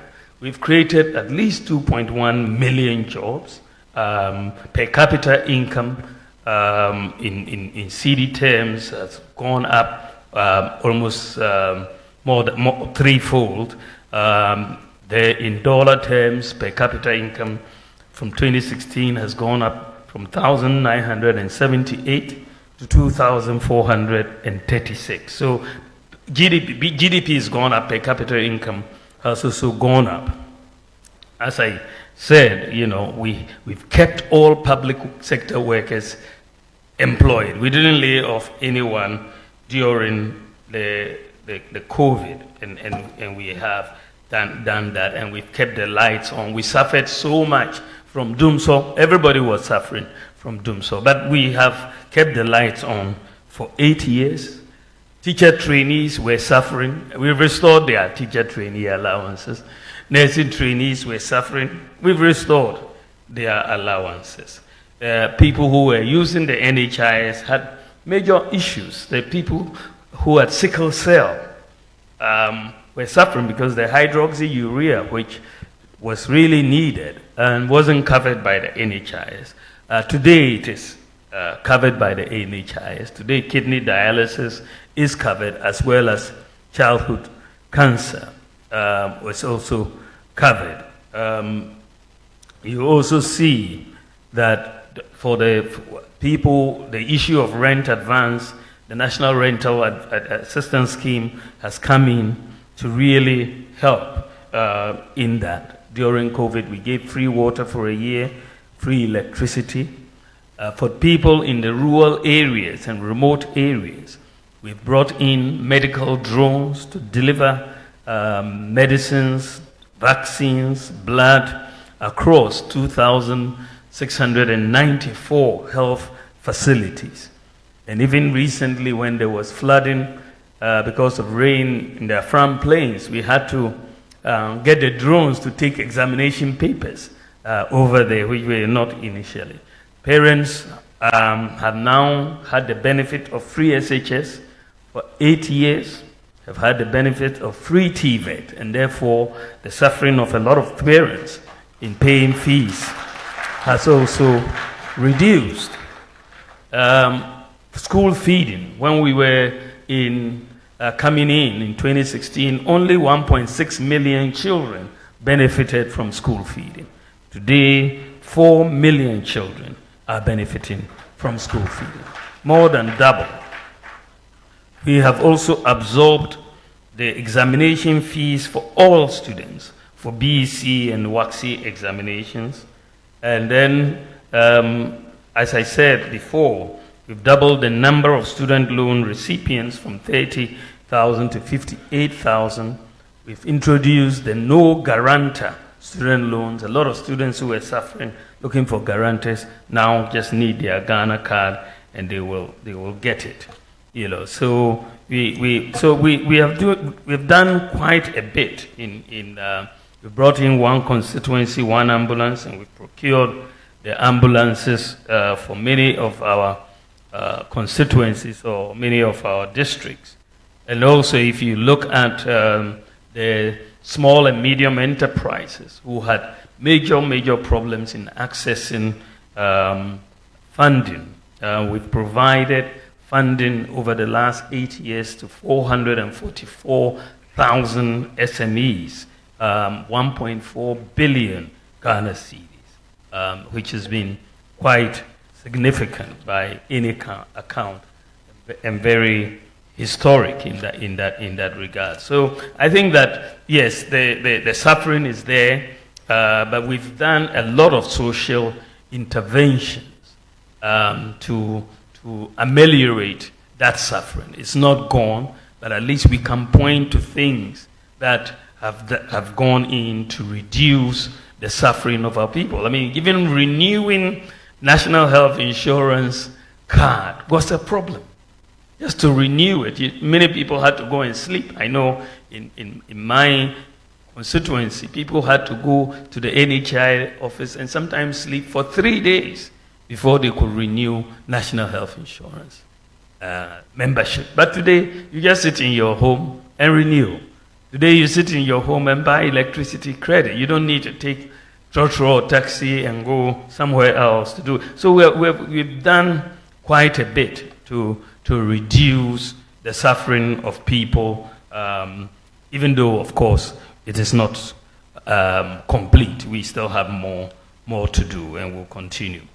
So the other question, which is a nice one, Vanessa was asking, if the fundamentals are weak, the exchange rate will expose you, which is a truism. It was true then, and it's still true today. It's an economic truism that once the fundamentals weaken, you will see the impact on the exchange rate fundamentally. And when we talk about many of these fundamentals, you're talking about the GDP growth rate, you're talking about the fiscal balance, you're talking about the exchange, the reserves, level of the reserves that you have, inflation, and so on. When we came into office, during the first term before we hit COVID, between 2017 and 2019, you saw the fundamentals pretty much strengthening by all accounts. And the exchange rate depreciated in those 3 years by less than 5%. That was the lowest depreciation in the currency for 28 years. 28 years. That was the lowest depreciation of the currency. I think we went up, even after COVID, we didn't get that high a depreciation. But the biggest shock for the economy came in 2022. All hell was breaking loose in 2022. Inflation, 54%, as at November 2022. Exchange rate had depreciated at 54%. And of course, you could look at the fundamentals were in trouble at that time. You saw the fiscal deficit going up, you saw inflation going up, growth declining. And so for me, it wasn't surprising, even though it was shocking, the extent to which the exchange rate went. So the point that we are making is that once the fundamentals weaken, you will get it shown in the exchange rate. And this is why we have seen that recently, even though we're depreciating in November at 54%, this year the depreciation has been 18.6% so far, right? We're looking at about 18.6%. So you are looking at a situation this year. Why is the depreciation lower? Because the fundamentals have strengthened. The fiscal deficit is under 5%. We are running a primary surplus. Growth has gone up first quarter to 4.7%, higher than projected. The reserves are increasing, and the gold for oil program is helping.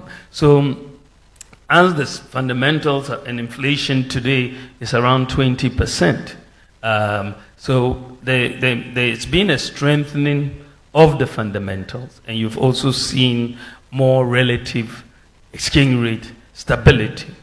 In all of this, and I want you to take this away. When I looked at what was happening in 2022, the 54% depreciation of the cedi, it was very scary. In fact, in 2022, this economy was on the verge of collapse, because you saw our reserves declining very steeply. The exchange rate was blowing up, inflation was up, and my worry at that time, frankly, was that I could see this country moving towards Sri Lanka. Sri Lanka was what was clearly in my mind at that time, because you saw protests in Sri Lanka. They had no fuel. Jumso was there. And when you saw the way our reserves were moving in 2022, we were heading right in that direction, that we were going to get queues on the street. We couldn't buy fuel. We couldn't pay for so many things. And it was in that context that I came up with two policies. One was the gold for oil policy and the gold purchase program of the Bank of Ghana, because Because when I looked at it, you know, sometimes when they say necessity is the mother of invention, because when I looked at it, we were headed for disaster, you know. But I made the case. I looked at the numbers, and I said, well, how are we going to get foreign exchange to buy fuel in this declining reserves? And then I looked at gold. I said, let's take a look at gold. I looked at the reserves of gold that we had, and it was 8.7 tons. 8.7. That is from independence to 2022. Our gold reserves were 8.7 tons. 8.7. I mean, when you looked at the US, they had 8,000 tons in gold reserves. The UK, Germany, France, you know, all above 2,000, 3,000 tons. And Ghana, the largest gold producer in Africa, had 8.7 tons. So I said this is something that we need to change. And so Ghana needs to start, because the thing about gold for us is that we don't have to export anything to get gold. If we have cities, we'll buy gold right here locally. So we can use our cities to buy gold without needing to export cocoa or oil or diamonds or timber. We just buy the gold locally. That is what we have that many countries don't have. It's just something that many countries don't have that opportunity to do so. So I then came up with that idea that let's do, instead of, since we don't have forex at the bank to pay for oil, let's use gold. And therefore we went into this gold for oil and gold purchase program for reserves. And what is very, very interesting, frankly, without this gold for oil, the gold purchase program, this economy would have collapsed. There's no doubt in my mind. There's no doubt in my mind. Why do I say so? In the last couple of years, Bank of Ghana under the gold purchase program has been able to buy $5 billion of gold. $5 billion of gold. Think about it. We've gone to the IMF to look for $3 billion, which is going to be paid over 3 years. And this is why we are going through it. But locally, we've been able to buy $5 billion. And this is why there are no queues for petrol. This is why Dumso has not happened in Ghana. Because otherwise, where would you have gotten $5 billion from your reserves? Where would you have gotten $5 billion from your reserves to keep up all the payments you needed to make? So that has been, for us, the game changer. And so the pilot that we are seeing with the gold purchase program and the gold for oil program, I want to institutionalize it going forward.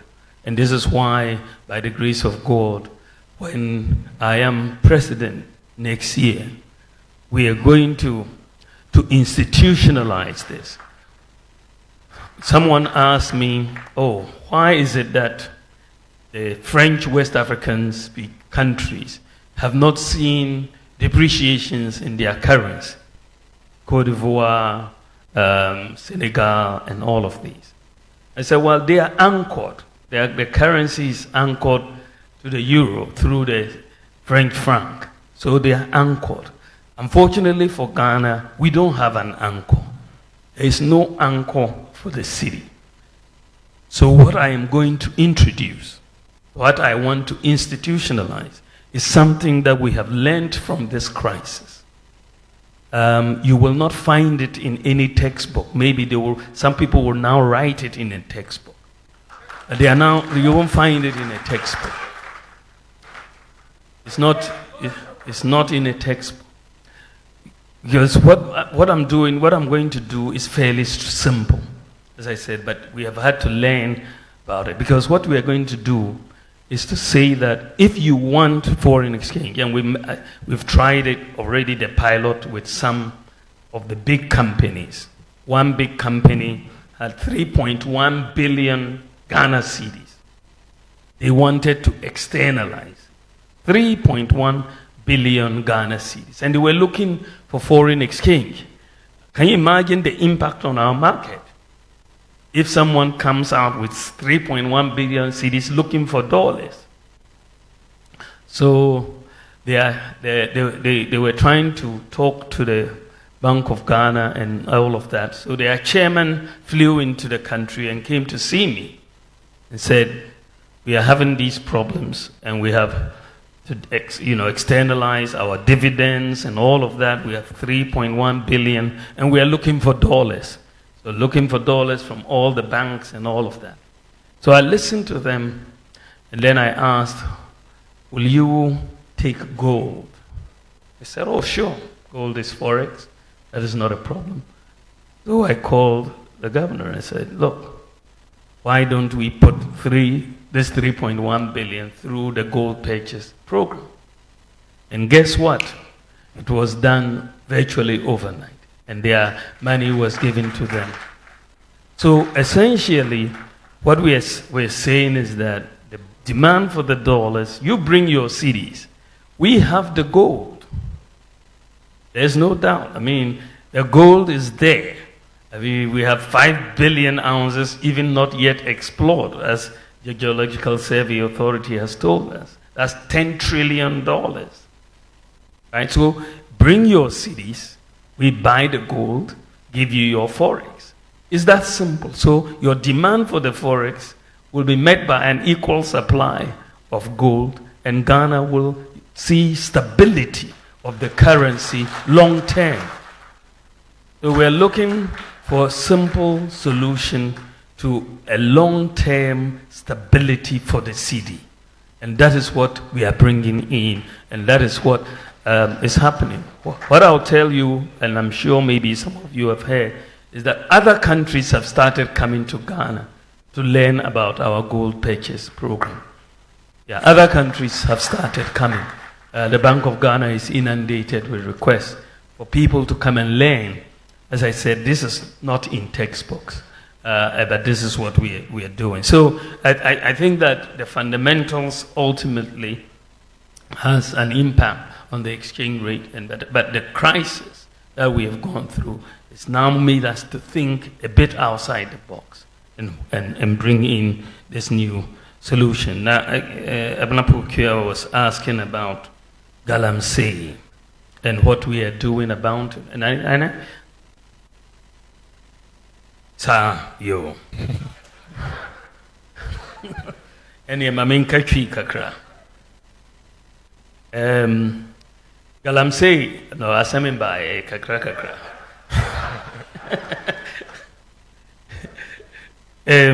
Ye pese yesasa nshisha ewo ye mining sector. Say Galamsey for ni permit licenses yedi mo ye be sisa san hihye no ye be ye na easy mrepa ma obia oye Galamsey ene obenya mining license odebi ejuma. So yedi samran ba district committees, traditional leaders through the minerals commission omobenya licenses omobe register ne omogana card. Then yebe community mining schemes, Geological Survey Authority be hwehwe omo survey no na omo hu se ahana gold no wo ahana gold no ene se de omo to gold no trial and error ubakwa akotu ha we nya na wako ha we nya na o say asase no, but ye the data ba na ya kanchira mo se Galamsey for or small scale miners ahana gold no wo inti ye hihye community mining scheme wo ho amamo monko ho montoto omo ya na ya to omo gold no adia ko Bank of Ghana inti san hihye no na ye de ba be hihye Minerals Development Bank ama mining, small scale mining sector also. Said the Agri Development Bank, yeshishe no for Equiafo no. Yeshishe new minerals development bank, ama small scale miners. Na abua umo no menya equipment. Yedi common use, ade a friend common user facilities. If idea two gold now the shemu na yi high percentage of gold amount. Sana yedi betu ho ama obia in the community mining schemes. So that omobenya more gold from their activities. Enti san share basua me jidi say galamsey no ebetwa so yen sizi obia excavator na yashino na or whatever. Sa dia no ebetwa so na yedi akọ.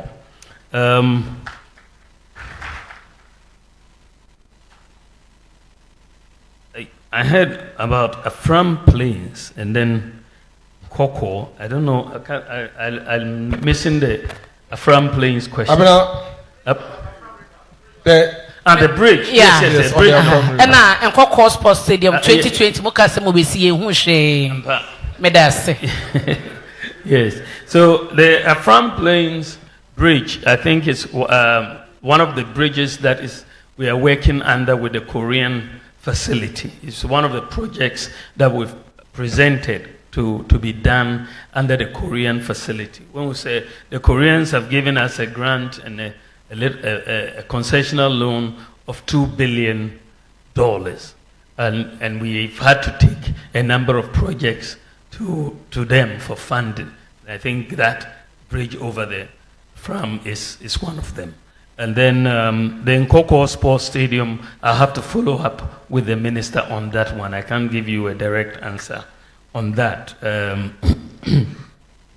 Then the question came, the first 100 days, what would you do? I'm definitely not taking a honeymoon.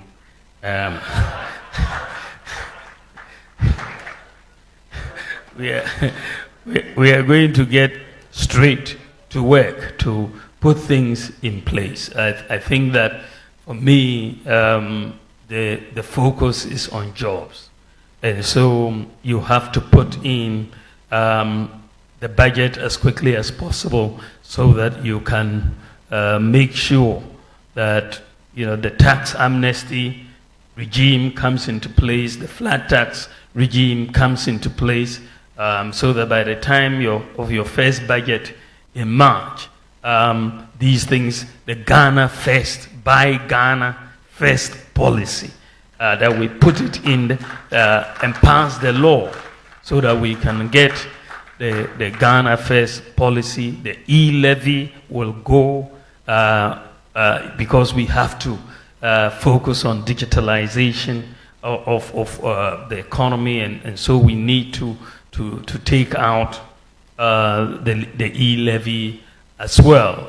So these are some of the things that I believe that we can do very, very, very quickly as we come in, within the first 100 days. But I think that we are going to be very, very hard at work to look at things that get business moving. The tariff structure for the businesses, commercial versus residential, we have to look at it. The flat rate regime has to come in immediately. Those things that will get business moving very quickly to create the jobs are the things that we are going to do immediately so that we are serious about business and serious about job creation. Thank you very much. Thank you. Thank you, Excellency.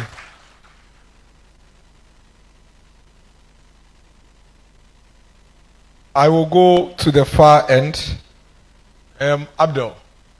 Abdul from Tamale, please. Let's hear from the northern region. Abdul, go ahead.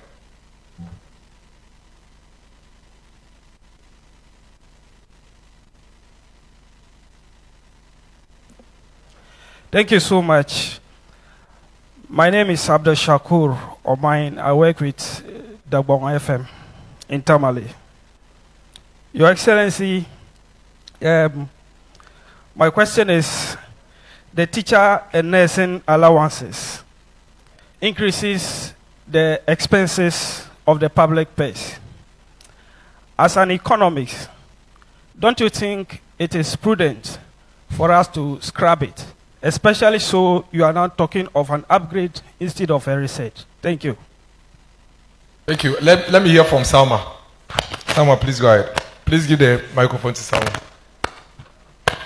Good evening, Your Excellency, and thanks for the opportunity. My name is Salma Ahmed of Accra Radio. Your Excellency, having advocated for the creation of the Zongo Development Fund, how impactful has it been to the Zongo and the inner cities? Thank you. Umaru Sanda from City.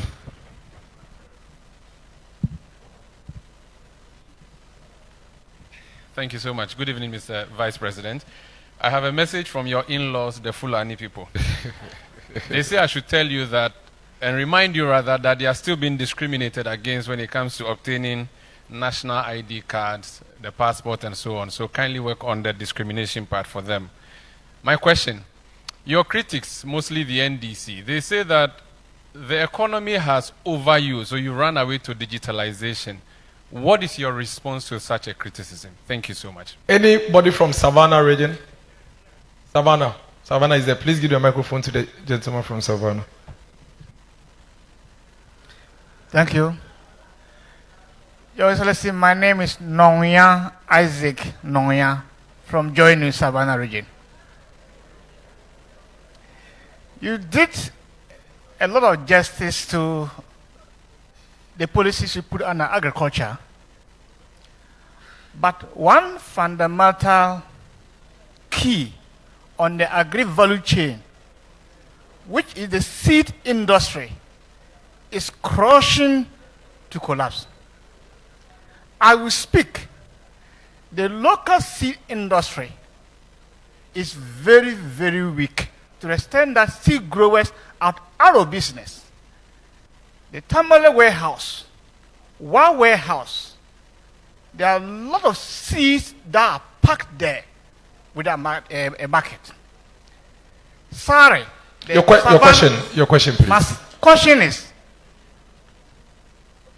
are you going to rescue the agricultural value chain by revamping the local seed industry and then giving quota of supply of these seeds to the planning for a food or job? Because at the moment, they only buy rice in the neglect of maize, soya, and what have you.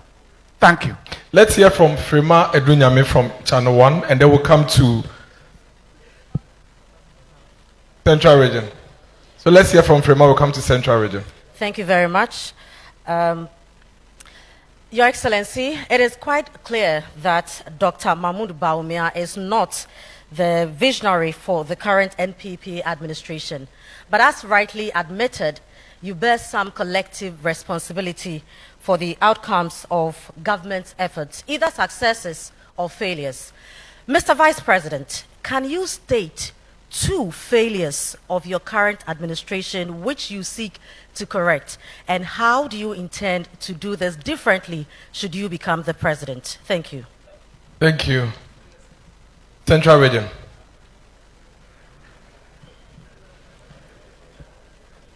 Your Excellency, my name is Kofi Kunedu from ATLFM UCC Cape Coast. I guess Cape Coast Airport promise in 2020 is part of the 20% unfulfilled. Fast forward, you have outlined in your 2024 manifesto. It means it is there in your heart. What is the overriding consideration of having an airport in Cape Coast and, for that matter, Central Region? Thank you. Please, let me hear from Larry Dugbe. Please give the microphone to Larry. And then afterwards, we'll come to Ashanti Region, Mr. Kwame Adinkra. Let's take a few more. Give the microphone to Mr. Kwame Adinkra. His hand has been up for a bit now. Please. I see a lot of hands. We'll take as many as we can. Please be very crisp with the questions. Okay. Your Excellency, I want an assurance. I recall the President's first 100 days in office, I drew his attention to a vision of President John Ajikun Kufuor to the fact that he will fix the inner ring road of Kumasi to restore the Garden City glory. In fact, we saw the Asqua interchange, the overhead constructed. We saw improvement in the Sofolai interchange. Now we have seen major constructions at the Swami interchange. But we have left with Santasi roundabout interchange, Ahonjo roundabout interchange, Aulaga Junction interchange, and Airport roundabout interchange to fully complete the inner ring road of the Garden City. I want assurance from you to the people of Kumasi, whether indeed in your reign as the President of the Republic, you will fully complete the inner ring road of the Garden City. Thank you very much. Thank you. I see Andy. Please give the microphone to Andy and Larry. They must ask questions. Please hand the microphone over to Andy and Larry, wherever they are. I see them here, I see them here. Oh. Yes. Hello. Please hand the microphone over to them. Thank you.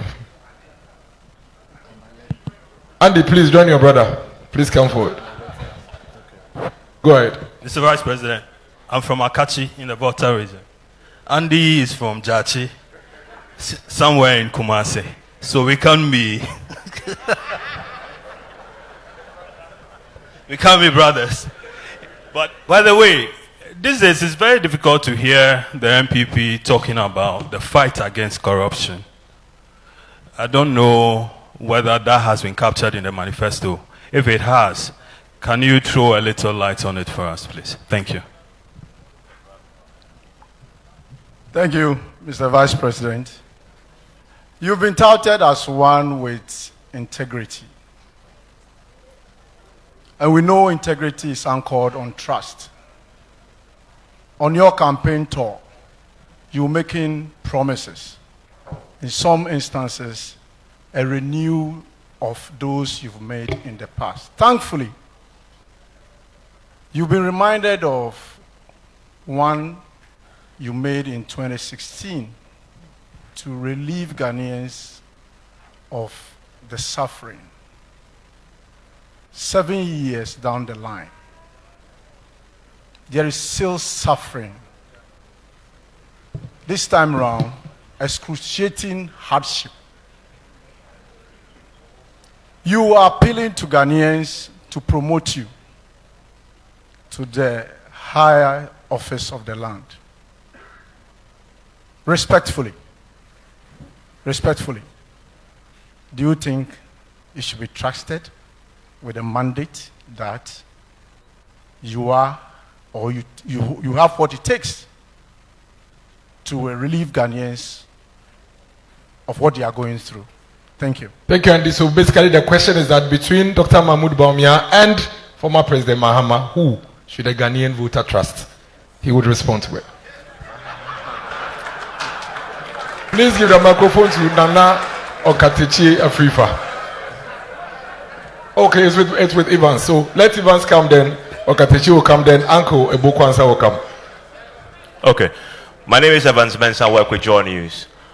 On page 29 of your manifesto, you promise to protect Ghanaian cultural values.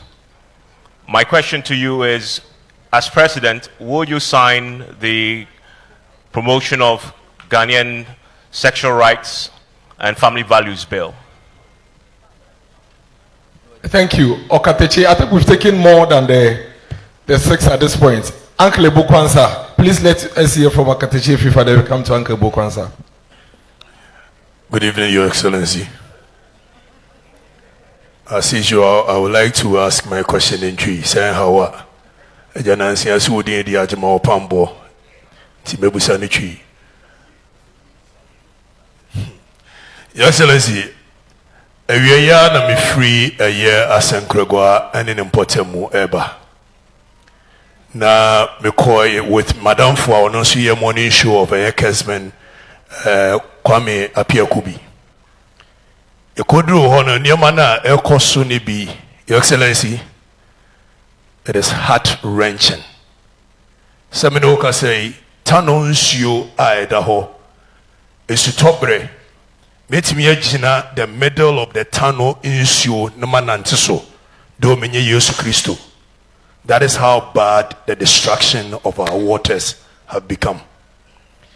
Enra, we have to turn ourselves into citizen vigilantes to arrest some Chinese people and send them to the police station on this matter. Besides that, Achimota Forest, Yanyanti say the Minister for Lands and Natural Resources said, year in, year out, a certain Owu family, Ayaji Asasi free on 1927, Yanchia Omoka, enti Omo Koma Owu family no. Your Excellency, wait there, and your question. A chopper. Achimota Forest here, the Owu family bika, a binding chia Owu family nika, na forest no and na ho. Nemo myensuo ye forest said ye yesi say no in our quest to benefit from the natural resource of this country. I don't think we can continue like that as a nation. A dear na wo obeye sebeya yensuo ya say no abedri ye betimi reclaim me na ye betimi abodi da won oban amada chinchirima. Thank you. Please let's take Uncle Bokwansa so we can, because I think now we've taken almost 9 or so questions. Uncle Bokwansa, we do Sadiq from NTV, and then we will take the answers. Thank you. Please. Mr. Vice President and incoming President, about 3 years ago, I attended your lecture at Brekuso. When I came back, my feature was simple. The headline was simple. Ebo Kwansa attends lecture and encounters the next president. Some of us are already convinced that you are going to be the president of Ghana. But some people out there are campaigning that you are a liar. All over the rural areas, when you go and you talk about your achievement and what you intend doing, the old folks will say, but the people came here and said you are a liar. Now you are telling us that you are, you represent the future. Please, how do you convince my elder sister in my village, Ekumfie Krofo, that you should get up, an 82-year-old lady, that you should get up, drag herself and go and vote for a man who is for the future? I just want you to tell the people of Ghana who you are, why you want to be president of this republic. Thank you. Thank you. Sadiq, NTV, and then His Excellency would now give the answers from Sadiq. From Northern TV. Yes. Thank you very much, Your Excellency. Your Excellency, Tamale is one of the fastest growing cities in West Africa. Over the years, we've had perennial water challenge. Your government cancelled for the Tamale Water Project in 2020, same for Yendi and Savannah region. Your Excellency, as President of the Republic, what will be your solution to address this perennial water challenge? And what is the update on the Tamale Water Project? Thank you. Thank you, Your Excellency. If you can take the questions and give the answers. But please let me quickly add this. As we report, kindly let's report fairly. If you are going to report that the Vice President said, if he does everything now, what would he do when he becomes president? Please add the laughing emoji and then complete the statement, because that's exactly what he said. TV3, kindly correct the reportage on Facebook. Thank you. Your Excellency.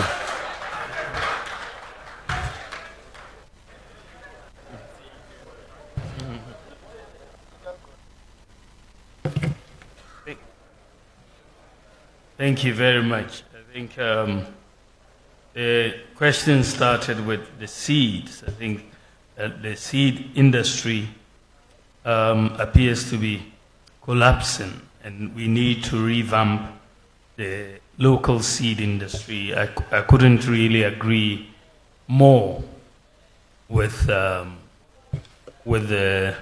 whole premise of that. If that is the case, we definitely will need to revamp the local seed industry, because without the seeds, we have a real problem in terms of cultivation of various crops. So we'll have to look at that.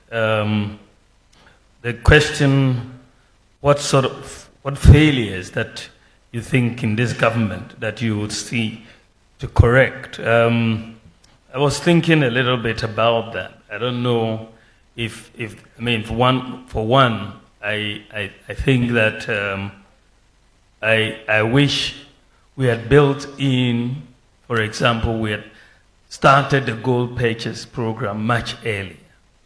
If we had started it in our first term of office, for example, the buffer in terms of gold reserves would have been much bigger. As I said, a few years ago, we had 8.7 tons of gold, and I think so far we are almost they've bought close to about 72 tons or so. So it's something that I wish, when I sit back and look and I say, wow, I wish we had been able to buy a bit more and start gold for oil and gold for reserves much earlier.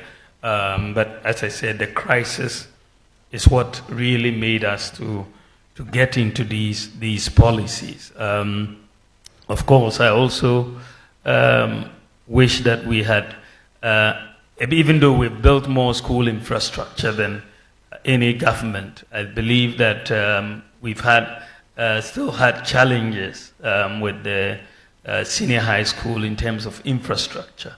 And I wish we had completed a bit more in terms of the accommodation, dining hall, and so on. But this is one of the reasons why I want us to move a lot of the government expenditure away from government to the private sector.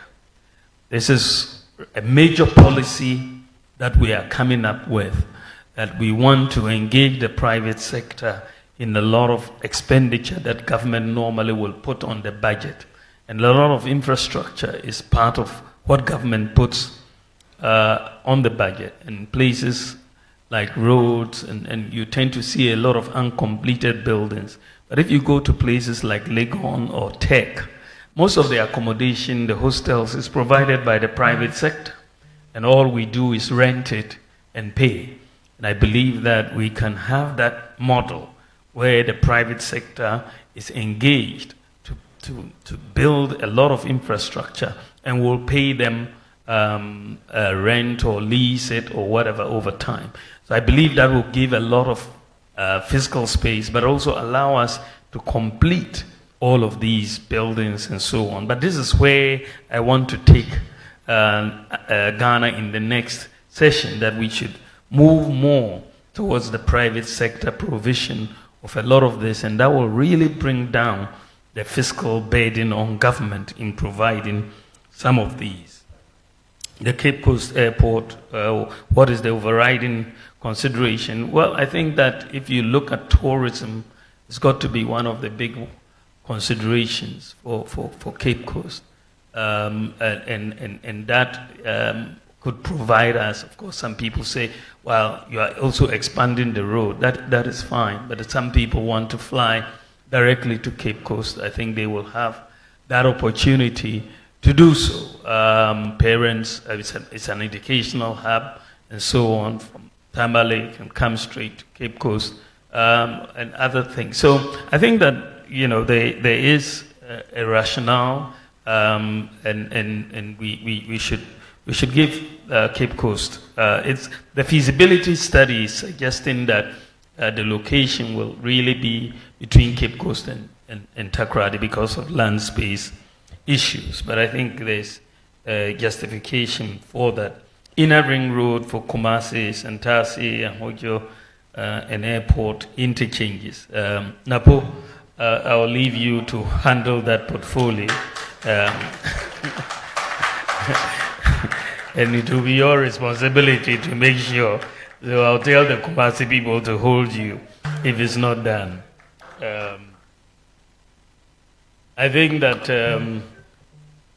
the issue that has been raised, I think, I don't know if it was Andy or Larry who raised it, that corruption, that we've not talked about corruption in the manifesto. In fact, we have, and I did make the point when I delivered my speech at the manifesto launch, that, for me, the way we have looked at fighting corruption, we're looking at, as I said during the manifesto launch, we have killed people for corruption. We've jailed people. We've passed several laws. In fact, since we have been in office, we have passed many laws. We've passed the Right to Information Act that basically brings more transparency. The Witness Protection Act we've passed. The Criminal Offense Amendment Act 2020 was also passed. The Anti-Money Laundering Act 2020. They also increased budgetary allocations to the Audit Service, to SHRAJ, NCCE. We also set up the Office of the Special Prosecutor. So all of these things are policies that we've implemented. But I make the point that when it comes to corruption, I believe that we should stop corruption ex ante. That is before it happens, rather than deal with it ex post, after it happens. That we should look at, and this is why I believe that digitalization holds the key to dealing with corruption. And why do I say so? When I look at the impact of the Ghana card on the public sector payroll, it gives me a lot of confidence that we are on the right path to deal with corruption ex ante. The Ghana card provides unique identity backed by fingerprints for every adult Ghanaian so far. We've issued 18 million Ghana cards.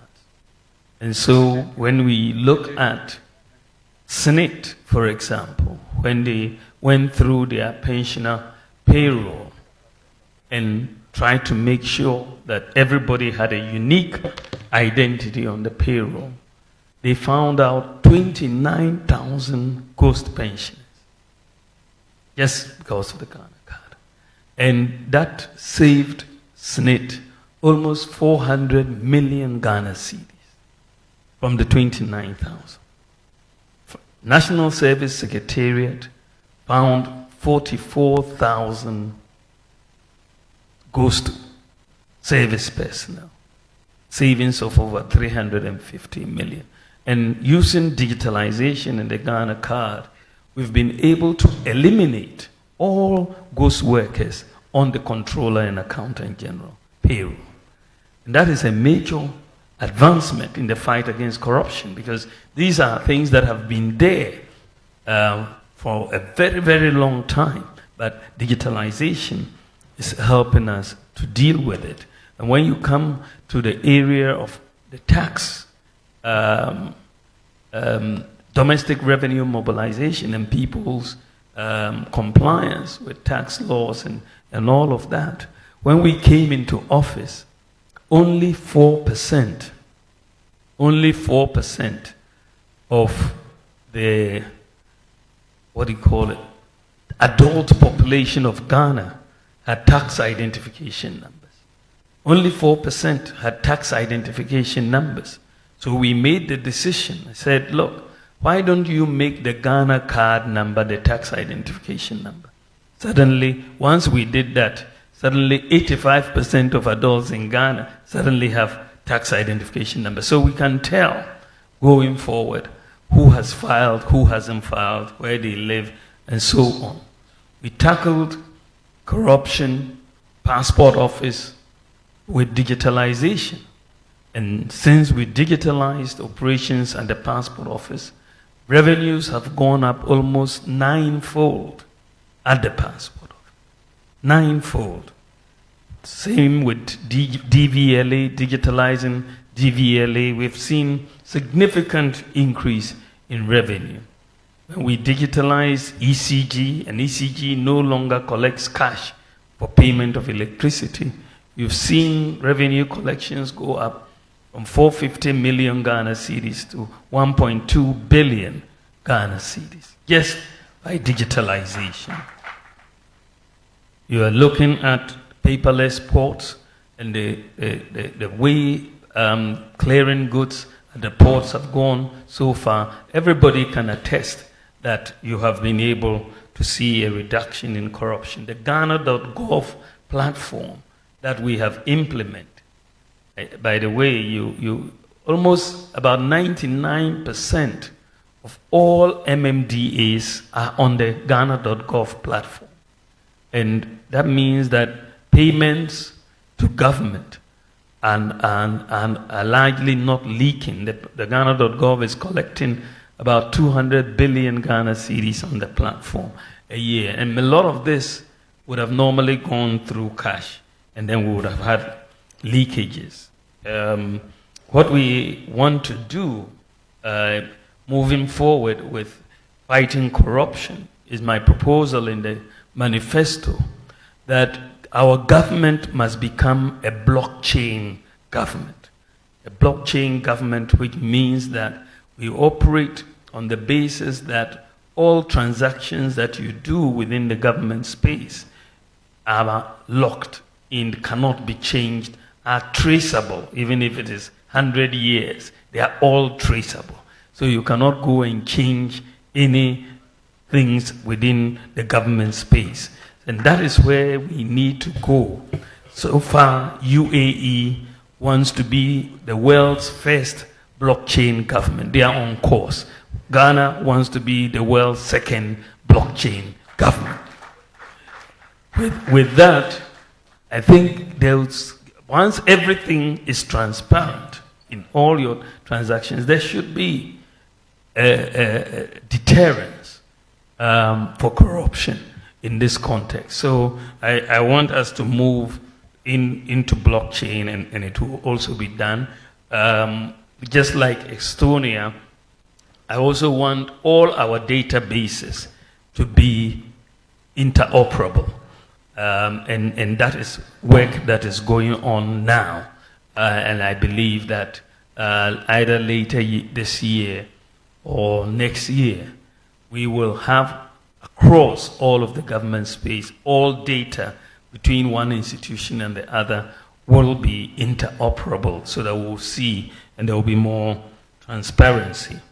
In addition, I have made the statement that I want us to enact a Corrupt Practices Act to consolidate all the anti-corruption related legislation and offenses that are currently scattered across several pieces of legislation, so that we have an omnibus body of provisions offering anti-corruption institutions a harmonized reference point to draw their mandate. I also want us to continue the process of restructuring the public sector and internal audit function. I want us to review Article 286 of the Constitution and the relevant legislation on assets and liabilities declaration. I want to expand the asset declarations by public office holders to include, among others, senior staff and heads of regulatory and public institutions which were not previously covered. And I also want to require that asset declarations be made or updated every 2 years instead of every 4 years. I want to place limits on foreign official travel by ministers, CEOs, and civil servants, as well as annually publish official travels undertaken, and also annually publish the list of all beneficiaries of public scholarships. So that is one area in terms of the corruption fight that is in the manifesto. Maybe it must have skipped some people, but it is there. I think it is Andy who was asking the question that, all the promises are about integrity and trust, and the fact that real hardships exist, and how would people trust that I will be able to work on the hardships. I think that, the issue has to really be about what have you done? I mean, what is your track record on these issues of social intervention, right? What have we done to relieve hardships? I think, frankly, the MPP, whether it's President Kufuor's government or President Akufo-Addo's government, has a solid record when it comes to social interventions to deal with hardships. The record is very, very solid, whether you're talking in education with capitation grants or the increase in payments to persons with disabilities, which went up by 50%, or free SHS, or free TVET, or increased absorption of BC and WACC examination fees, and so on. The free water during COVID and all of that. The social interventions are very, very massive, actually. The issue with my opponent, who is a former president, is that he cannot point to one social intervention, one, that he can point to, that this is how notwithstanding all that has gone on, when I was president, I was able to do this to relieve the suffering of our people. There's just not one, there's not one social intervention. So that is the issue. I believe that if you look at our promises, as I said, the 2016 manifesto, we've done about 83%, and 80% of the 2020 manifesto fulfilled about 80%. So we have more credibility, and I think the people of Ghana can trust us. When it comes to dealing with hardships, we are always front and center, whether it's providing free dialysis or sickle cell or childhood cancer. We're always thinking about it. And for me personally, I always worry about the poor and the vulnerable. And this is why I am a patron, for example, of the Lepers Aid Ghana, and also for the Mother Teresa's Soup Kitchen in Accra. I'm also a patron there because I want to help people who are vulnerable, and that's where my heart really is. So I think we can do a whole. Then you have, I think it's Evans, who protecting Ghanaian cultural values and so on. I think that is very, very important. He asked whether the bill, when it comes, I will sign it. I mean, the bill is before the Supreme Court right now, and I think once the Supreme Court brings it, I think there are certain challenges that have been made to it to say that it is not consistent with the Constitution or whatever. But of course, we will wait for it to come, and once it's out of the Supreme Court and they declare it as constitutional, I believe that signing is automatic. There shouldn't be any issue. No ifs and no buts. Bawumia.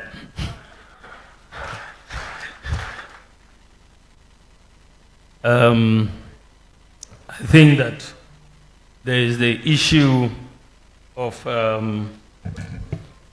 protecting our water bodies, and I think that first of all, restoration of our forests. We've undertaken to target about 30,000 hectares of degraded areas for reforestation and plantation, and also establishing 1,000-hectare bamboo and rattan plantations annually for watershed protection, and also providing tree seedlings and plantain stackers in the National Reforestation and Plantation Program. I've also talked about small-scale mining and how we want to reduce the practice of galamsey indiscriminate digging by using data from the Geological Survey Department to direct the miners into particular community mining schemes, and sort of using mercury-free gold catcher machine technology to help them extract the gold without destroying the water bodies.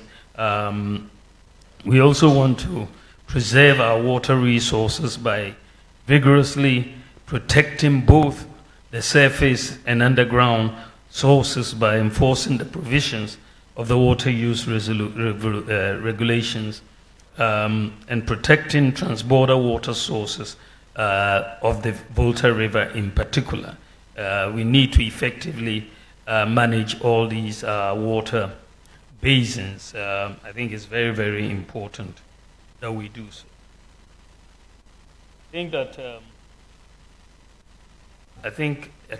don't know if it was Ebokwansa who was asking the question. He's addressed it. What exactly about Achimota Forest? Yeah, he talked about the Owu family, that they should. He's saying that, whatever we can do to pay off the Owu family and preserve the forest, we should do. I'm inclined to agree with you on that. It was a suggestion. It was a suggestion, yeah. Yes, it wasn't a question. No, it wasn't. Yes. It was a suggestion that if we can preserve the forest without getting it chopped down and all of that, I think makes... Thank you, Excellency. Umaru Sanders, yeah, about the Fulani discrimination, yeah, and also the issue of you speaking only on digitalization and no longer in the economy. Yeah, I think we're coming to that. Let me see. Yeah, okay. Let me take Sanders' question. I wrote it, but I can't seem to see it. But I mean, the issue of my in-laws. My in-laws feeling discriminated against. I will take very strong exception to that. As president, and even as vice president, I don't think I want to see my in-laws discriminated against. So Marusanda, tell them that we are going to fight with them to make sure that discrimination doesn't take place. Then also, you talked about digitalization, my focus on digitalization, and that the people think that I've run away from economics, and economics has gone over me, and so I have gone to digitalization. I think digitalization has gone over them.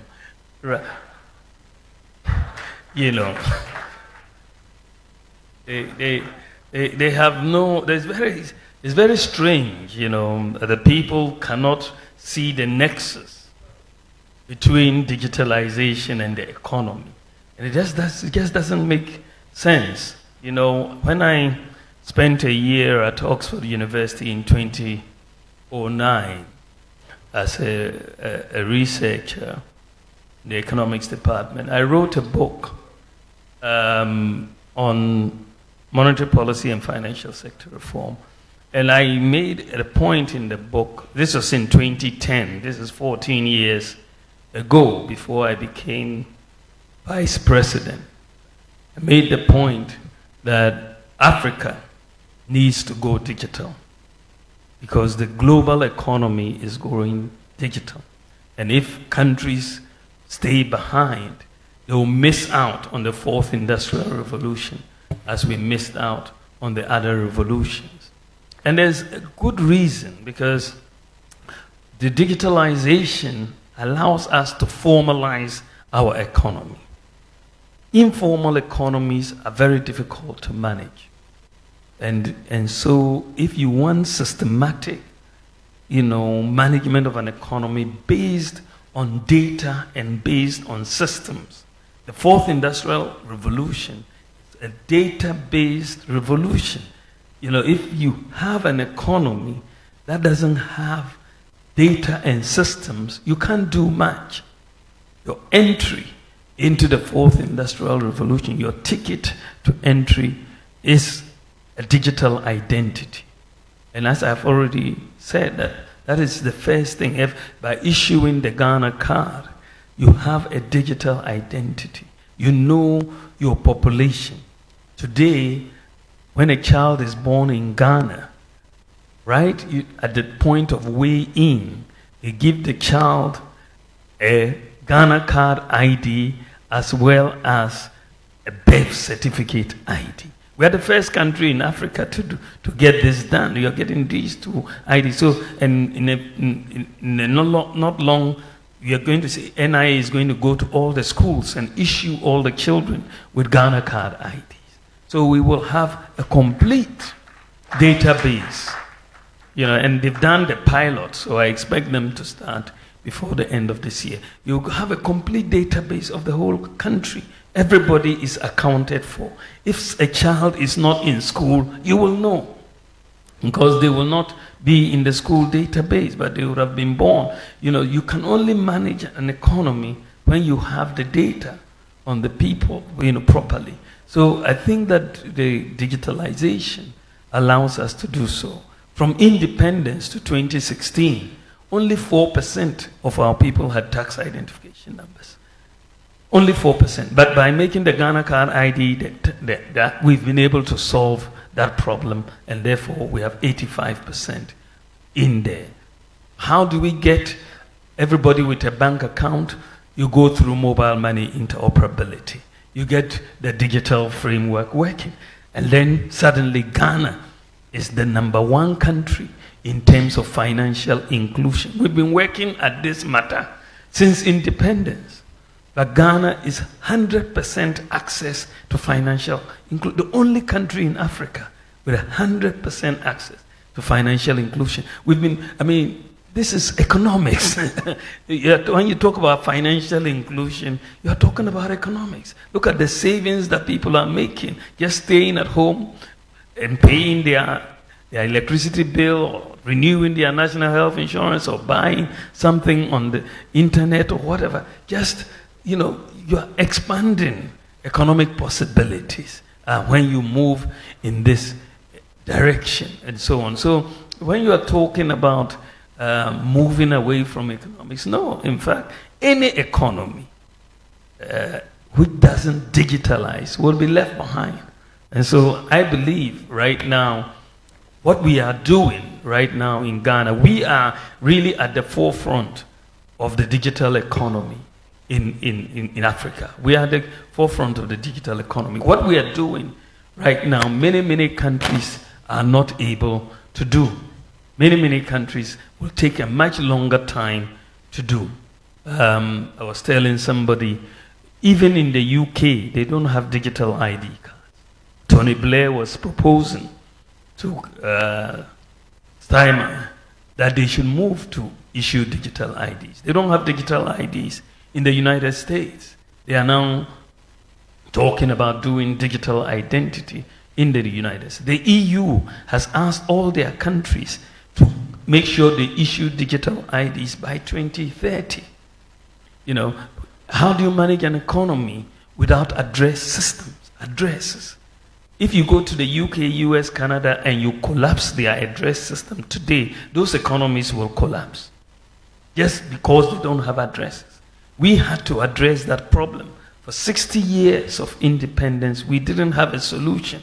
We were going piecemeal. But by just bringing in the Ghana Post GPS and moving to a digital property address system, Ghana solved that problem just like that. And that has economic repercussions. You look at Ghana.gov, all these people on one platform, look at the efficiency and so many problems that we've lived with since independence. So many problems since independence. We have been able to solve them because of digitalization.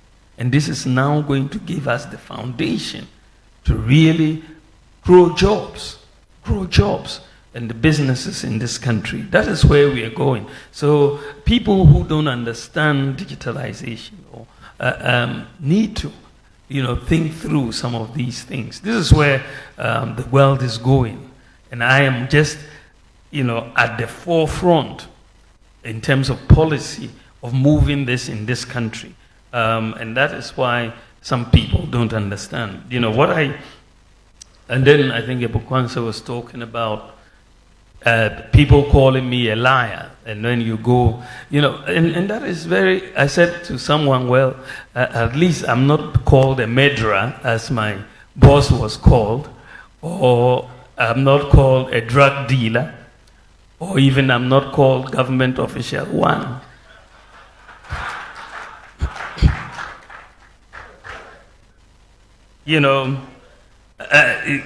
But why do these things arise?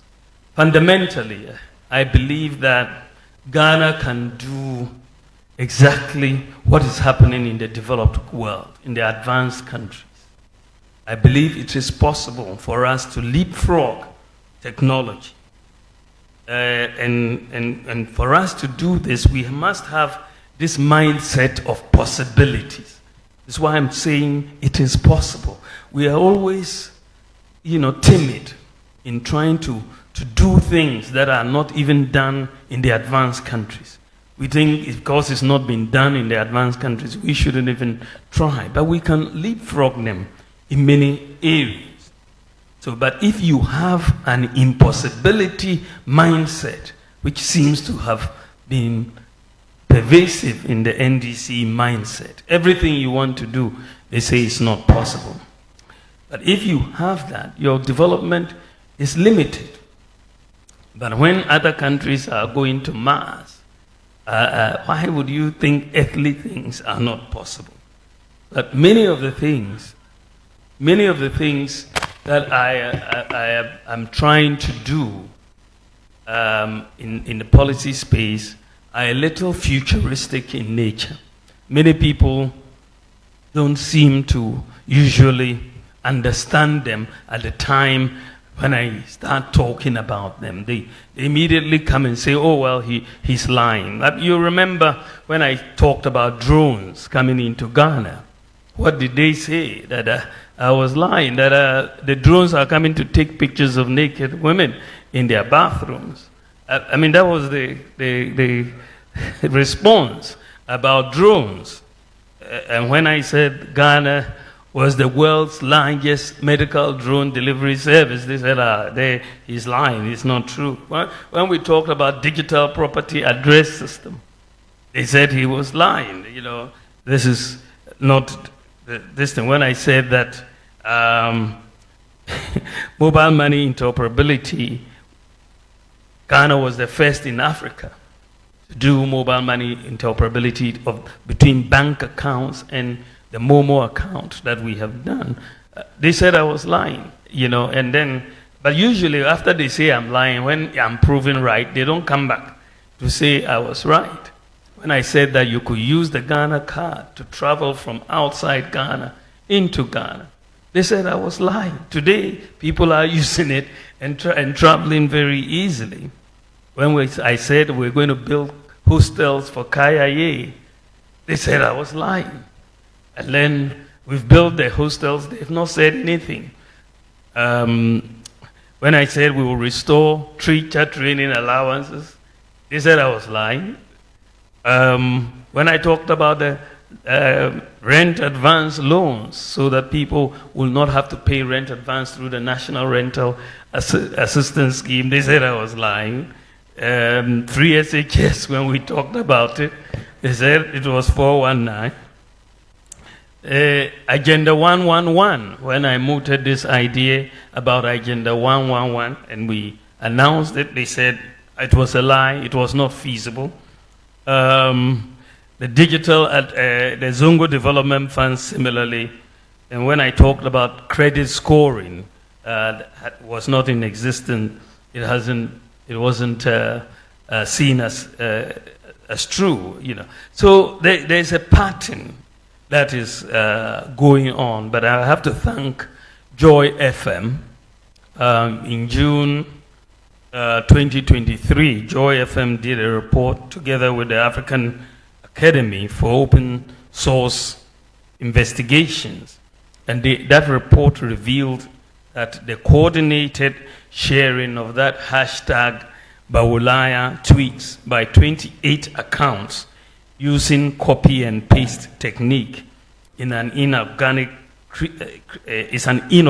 creature created by the opposition NDC to smear me. This was the finding of Joy FM, not me, that they had created these fake accounts and sharing Bawumia tweets, and they had said that this was a deliberate attempt by the NDC to smear me. So I take it as par for the course. I have a solid record of accomplishment as Vice President.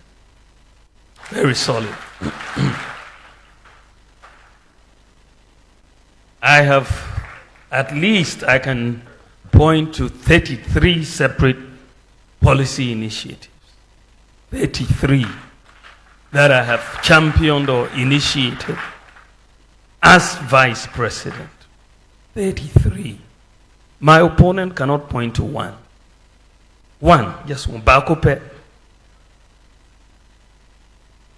Just one. One single policy initiative as a Vice President. One. He can't. I mean, if you are serious about solving the problems of this country, at least you must think of something. You must think of something. You cannot just be eating and going to sleep every day. You must think of something. You must be policy oriented. I mean, we are put into public office to solve problems. You cannot be there as MP, as minister, as vice president, as president, and you don't have a policy initiative. Just one. I mean, you need your leaders to be problem solvers. So you must have thought through problems and come up with initiatives to solve the problems. I can talk about 33 different policy initiatives. My opponent cannot talk of one, and he wants to be given the mandate.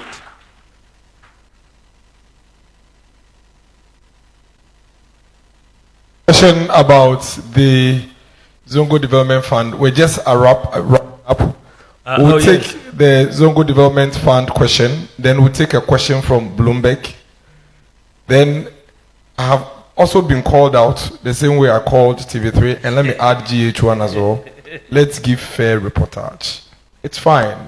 Report as you want to report, but don't cut my statement when you know it's not complete. It's unfair. So please, that's what we are saying. We are not telling you what to report. We are only saying that if I make a full comment and you bring one part of it and report on it, you are deliberately setting me up for something to satisfy your own agenda.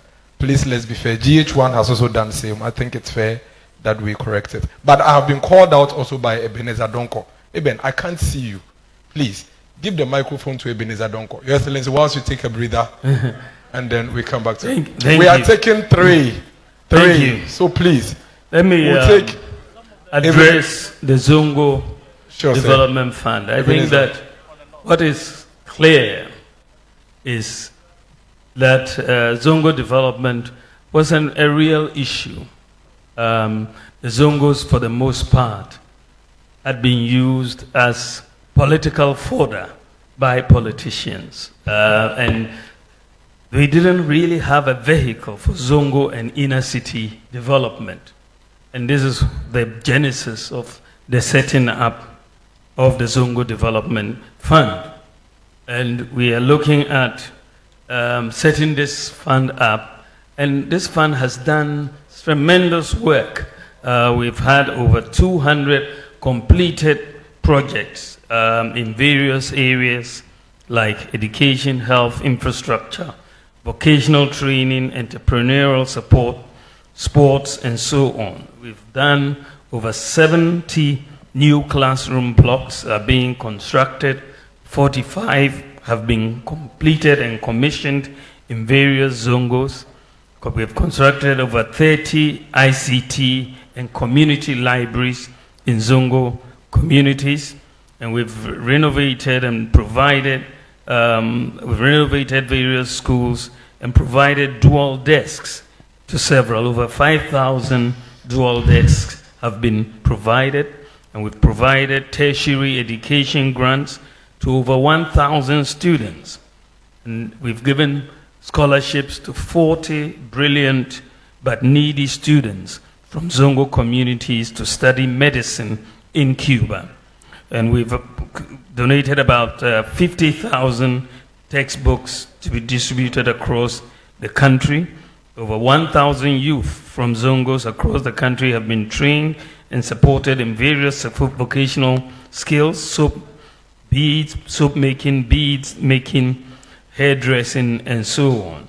And then we've also seen a number of chip compounds constructed and some health facilities in zongo communities. Also, drainage systems have been constructed, and the provision of places of sanitation facilities have also been done.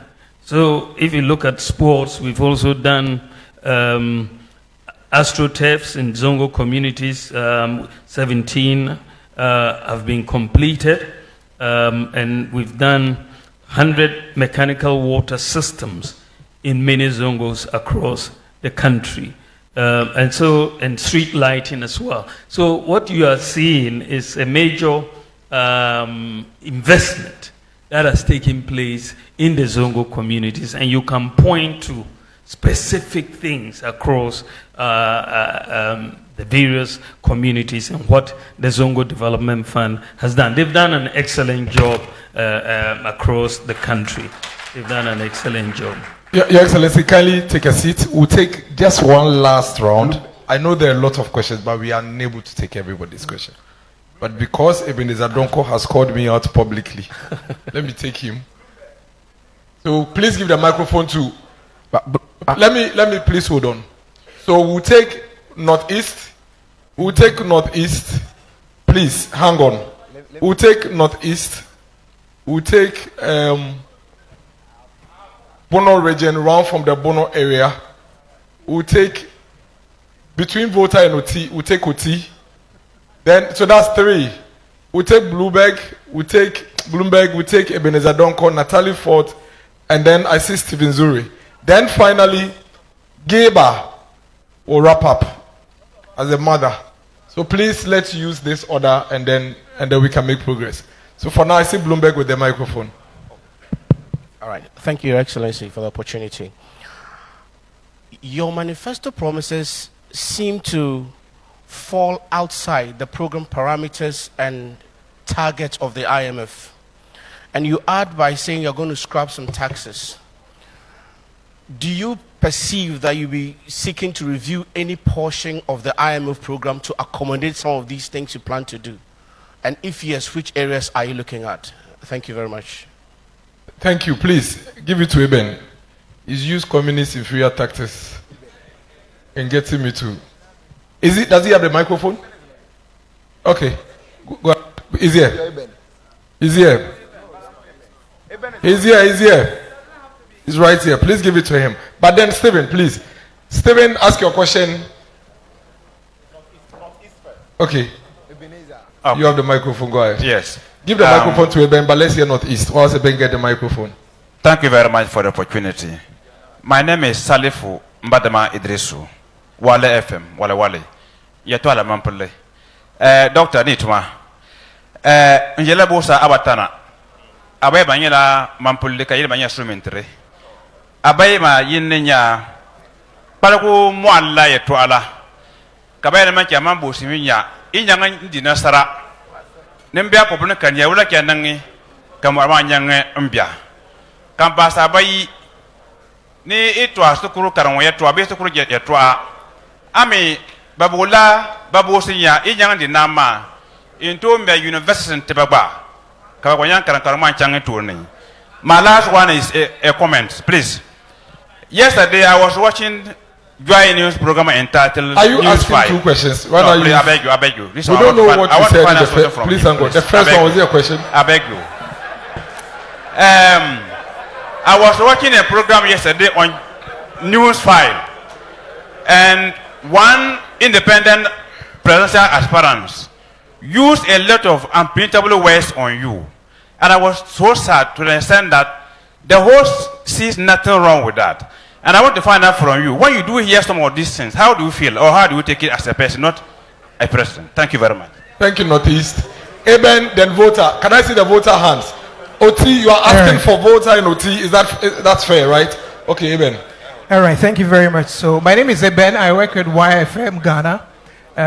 I came all the way from Kumasi, actually. You're welcome. And YFM Ghana has always been one of Ghana's biggest when you talk about media, especially with relations to the youth. Please go to the question. Now, the question is, I work in the creative arts industry.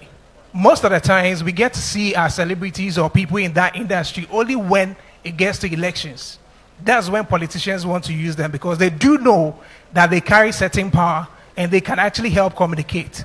Now, my challenge is that what do we have for the creative arts industry? So many things have been said. One of the things that they often look at is tourism, year of return, beyond the return, which everybody can attest to the fact that it's been successful.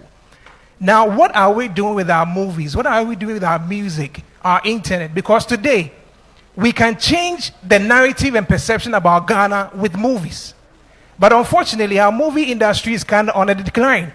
When you talk about actors and actresses, we get to hear of them when they're on their sick beds. There's nothing for them.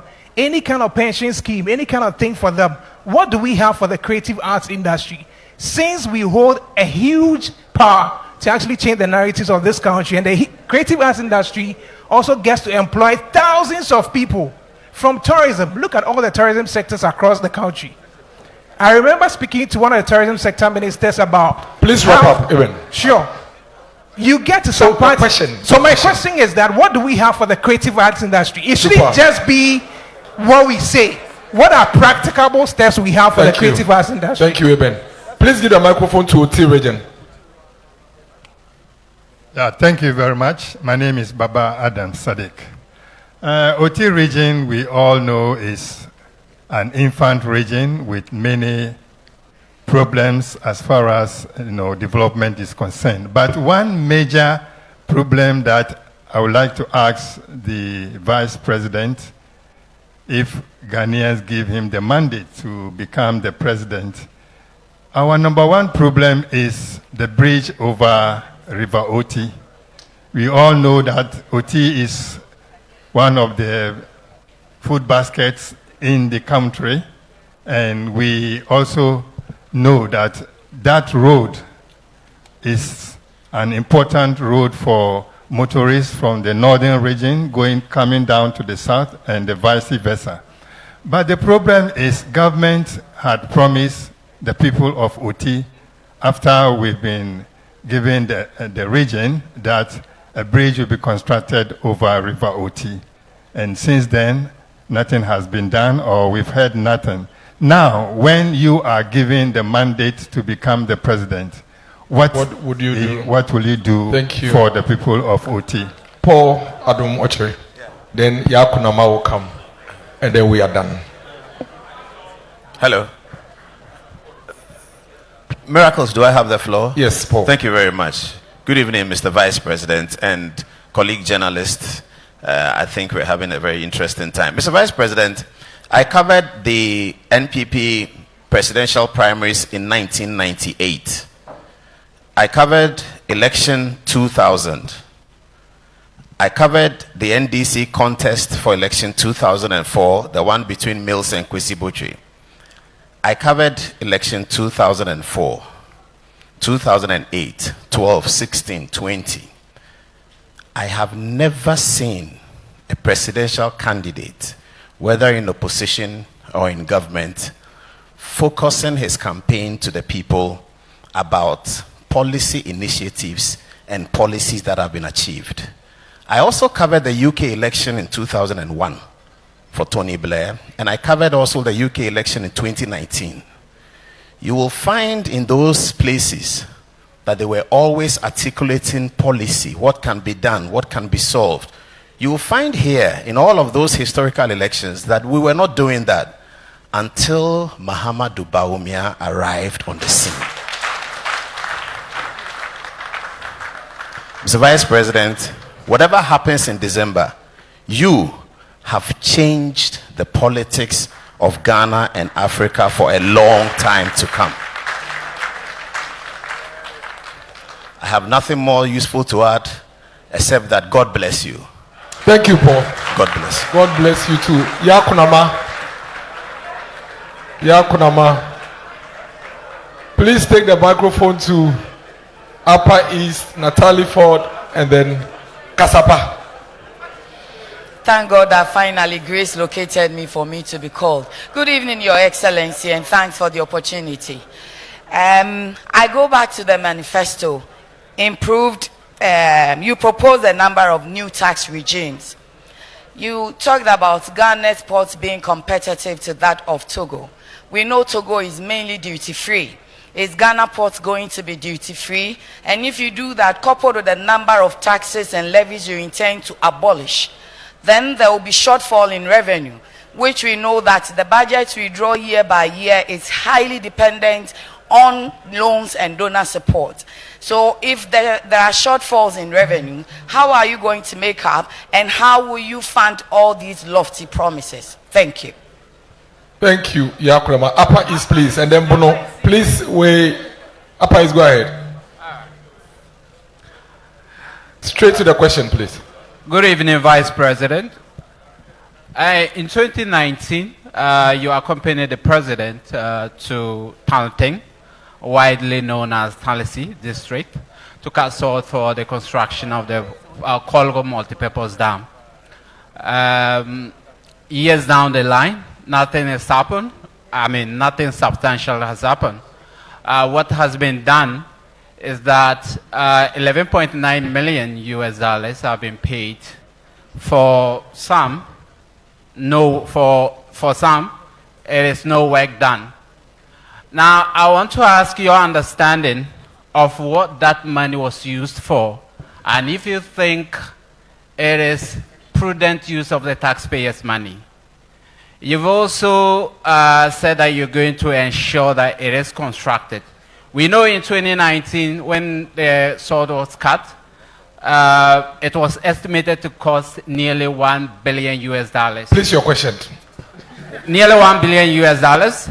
Now it is 2024. It is not going to cost same. We know things have changed. What is the estimated cost now? And the last one. No, you have only one question. Please give to Natalie Ford. Natalie Ford, then Kasapa.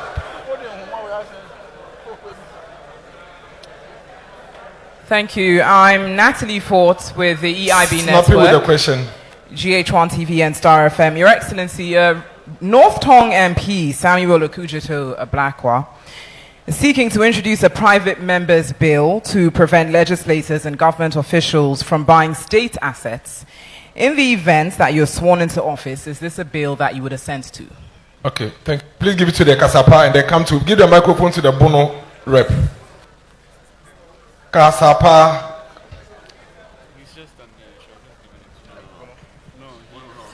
Mr. Vice President, Mpacho Memowajo, Medin the Efiapokia, Ago TV, Kasapa FM. Mepacho Bosume Yashase, and I can say, Nyameya Wadom now Bedi Mampenia. I drive a 4 lines say 2 years. Sabio Kafracha, who Nyansa be a woman to the Beko 10 years. Yansha petrol ya yato ewo my monsua. Taxes are who do be brain a guguso. Spare parts are who do a driver for ye tonso. A ya network as a neguso. Adentina. Won't ye taxes in a good petrol no so no emanema form.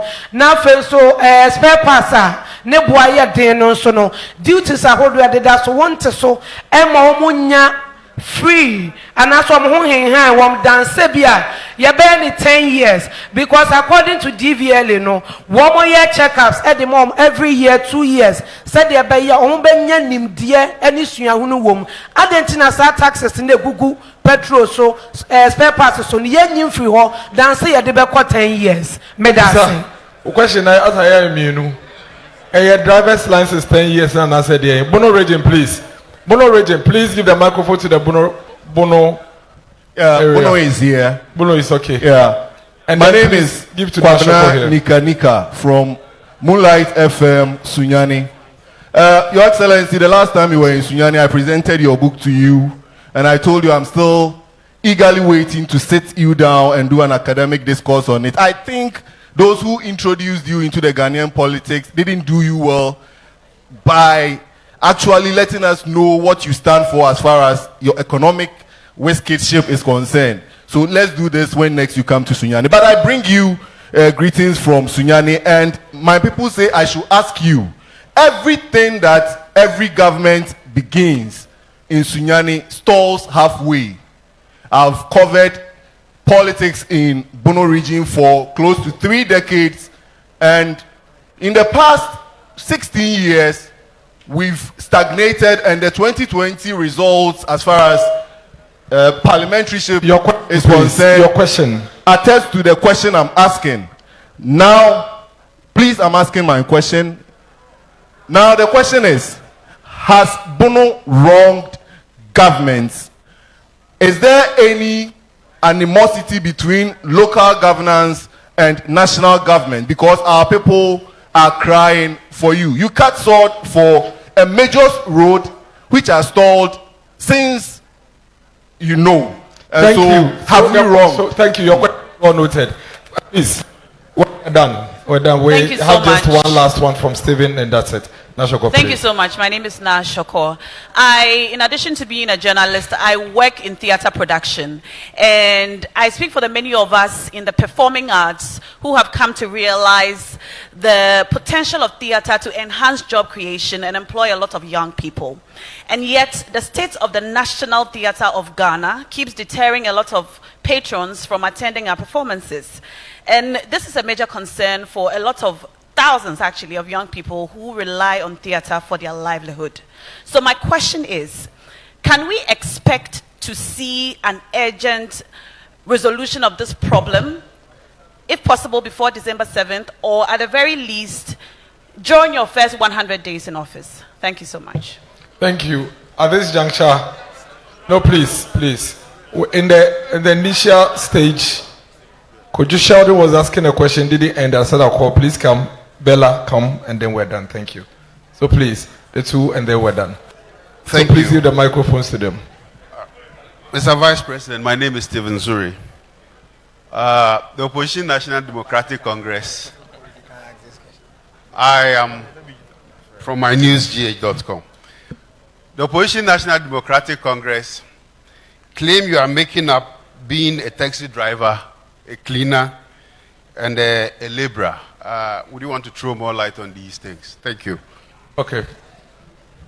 Okay, so I'm back again. So my question borders on musicians in this country. Now, I have seen what you have highlighted in your manifesto when it comes to people in the creative arts. Now, recently, people that I've seen come into the media space to complain about royalties they receive from Gamro. These artists, they come out, they complain about receiving 300 CDs, 200 CDs, 500 CDs. Someone has created about 32 albums, a collection of royalties on his behalf, him 300 CDs, 200 CDs, and 400 CDs. You see them come in the news complaining about these things, and it looks like Gamro has not been enabled to collect royalties when it comes to our artists. And in certain jurisdictions, artists can release one song and eat off it for the rest of their lives. We don't see that here. And I want you to let me know what you are going to do to help enable Gamro to be able to collect royalties effectively, so that our artists wouldn't, retire, and us on social media will be doing GoFundMe and all these things for them. So that is Gambro. And the last one. Thank you, Kojo. Oh no, this side. Oh, who's that? The last one is data issues in this country. I'm sure you have seen what Tech Kitchi guys. We have all added our voice when it comes to how expensive data is in this country. Now, I create people always in the comment section complain about the fact that even the exorbitant amount are paying for not getting value for their money. We have highlighted this on several platforms. We have been interviewed. We have met with the NCA. We have met with key people in positions of power, and nothing is being done about it. Your government, you have not said anything about it. For someone who is a digitalization and agenda, don't you think we need internet to champion some of these things that you are highlighting in your manifesto? Thank you, Kojo. Thank you again for the opportunity, and I'll make this very quick. So I was just checking Fact Check Ghana to be sure I was asking the right question. And Media Foundation for West Africa has also fact-checked and confirmed that 8 people died in the 2020 general elections. We haven't heard the president make a statement on it in terms of justice or anything for that matter. I'm not sure I've heard you make any statement on it as well. And I've spoken to a lot of analysts who say that if you had addressed this very early on in your campaign, maybe you'd have had a greater chance at the presidency than you might have now. If you become, and that's a conversation I've had, I just want to find out from you what you make of this, and if you will address this matter.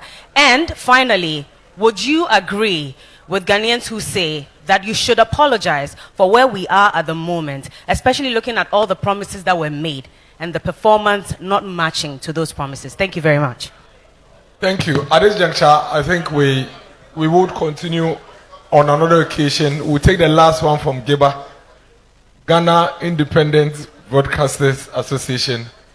Where's the Geba rap, please? Geba. Please give the microphone to Geba. Geba is your parent, oh. Don't do that. Let your parents speak. They will speak on behalf of Annie. Thank you, Mr. Vice President.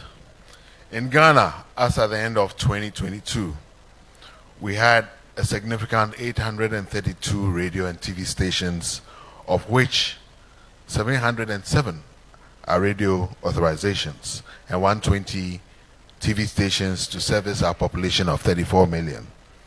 The free-to-air broadcasting model is an invaluable tool for governments, politicians, and citizens alike, and serves over 90% of our population. One significant industry hurdle is the financial sustainability of the media, which has hampered growth, and we've seen very low revenues due to the very competitive environment which has been created, leading to poor remuneration of media workers, journalists, and poor quality of broadcasting equipment and other issues. This situation further is exacerbated by a non-media friendly tax regime. The current high tax burden is challenging for most media houses and businesses, and the FTA media specifically have been facing pressure of the attempted introduction of an additional tax line, which is the CST, the Communication Service Tax, a consumer designated tax as an additional tax for radio and TV stations that are doing the free-to-air service. Mr. Vice President, what is your position on using the taxation reliefs mentioned, reviews and innovation, tax reviews and innovations, such as the removal of CST for free-to-air broadcasters completely, and other tax incentives to enhance financial sustenance of our media landscape specifically, and enhance the remuneration of journalists and media practitioners, and enhance the ease of acquisition of new equipment, imports for media work, local content creation, technology upgrades, and improve operational costs for this special industry gathered here. Thank you very much. Your Excellency, you may give the answers now.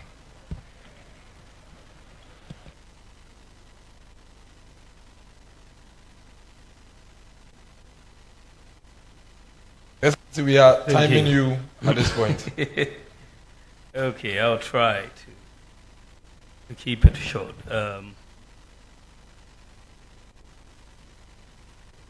I think, yes, let's start. I think it started from Bloomberg.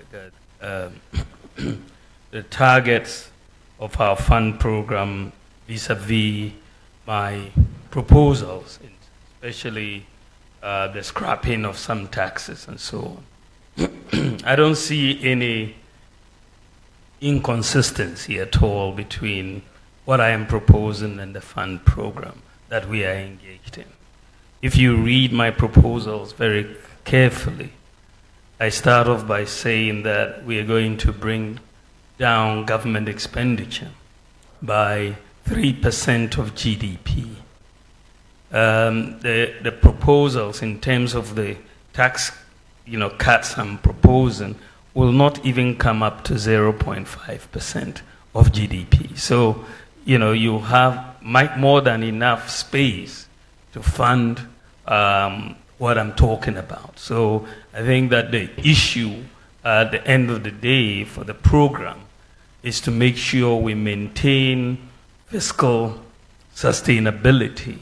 And you will see that in addition to reducing the government expenditure in favor of the private sector by 3% of GDP, I'm also proposing an amendment to the Fiscal Responsibility Act. First of all, to make the Fiscal Responsibility Council an independent Fiscal Responsibility Council like the Monetary Policy Committee of the Central Bank that will have oversight of fiscal responsibility. The second amendment I'm proposing is that unlike the current Fiscal Responsibility Act where we have expenditure not exceeding 105% because of the current revenue, I'm even proposing a tighter fiscal rule where expenditure will not exceed 105% of the previous year's tax revenue so that you don't get into a situation where you are making optimistic revenue forecasts and then go ahead to do the expenditure which doesn't get realized. So we are looking at a more stringent fiscal regime to do this in addition to that. So I think that my the policies that I'm proposing are really very consistent with the fund program. I don't see any inconsistency at all. Wale FM was asking about the Pualugu Dam, and I think that it is something, and I think we had another question on it also. The Pualugu Dam is very important for agriculture in the north in general. It also is important for flood control. It's also important for the generation of hydropower, and this is why we call it the multi-purpose Pualugu Dam. And if you see the sort of damage the release of the water from the Bagri Dam does annually to our people, their homes, their crops, their animals, it's heart-wrenching. And the idea that we are looking at, a dam which would span large areas of the northeast and upper east regions, bringing in play about 28,000 hectares for irrigation. It tells you that it's a game changer whenever we get this dam done.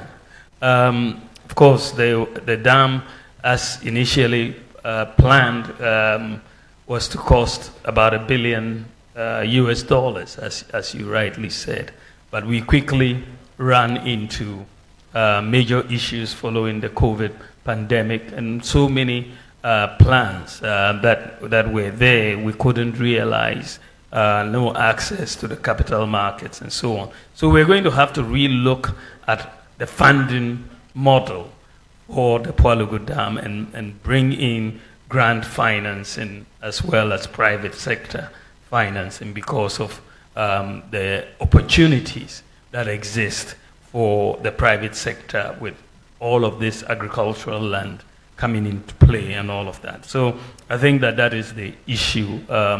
The issue of the universities in the new regions, I think a statement has already been made on that issue, that every new region should have a tertiary institution, ideally a university, and I think that is something I will support. The issue of what happens when people, how do I feel when people insult me? I mean, when you are in politics, it's par for the course in a sense.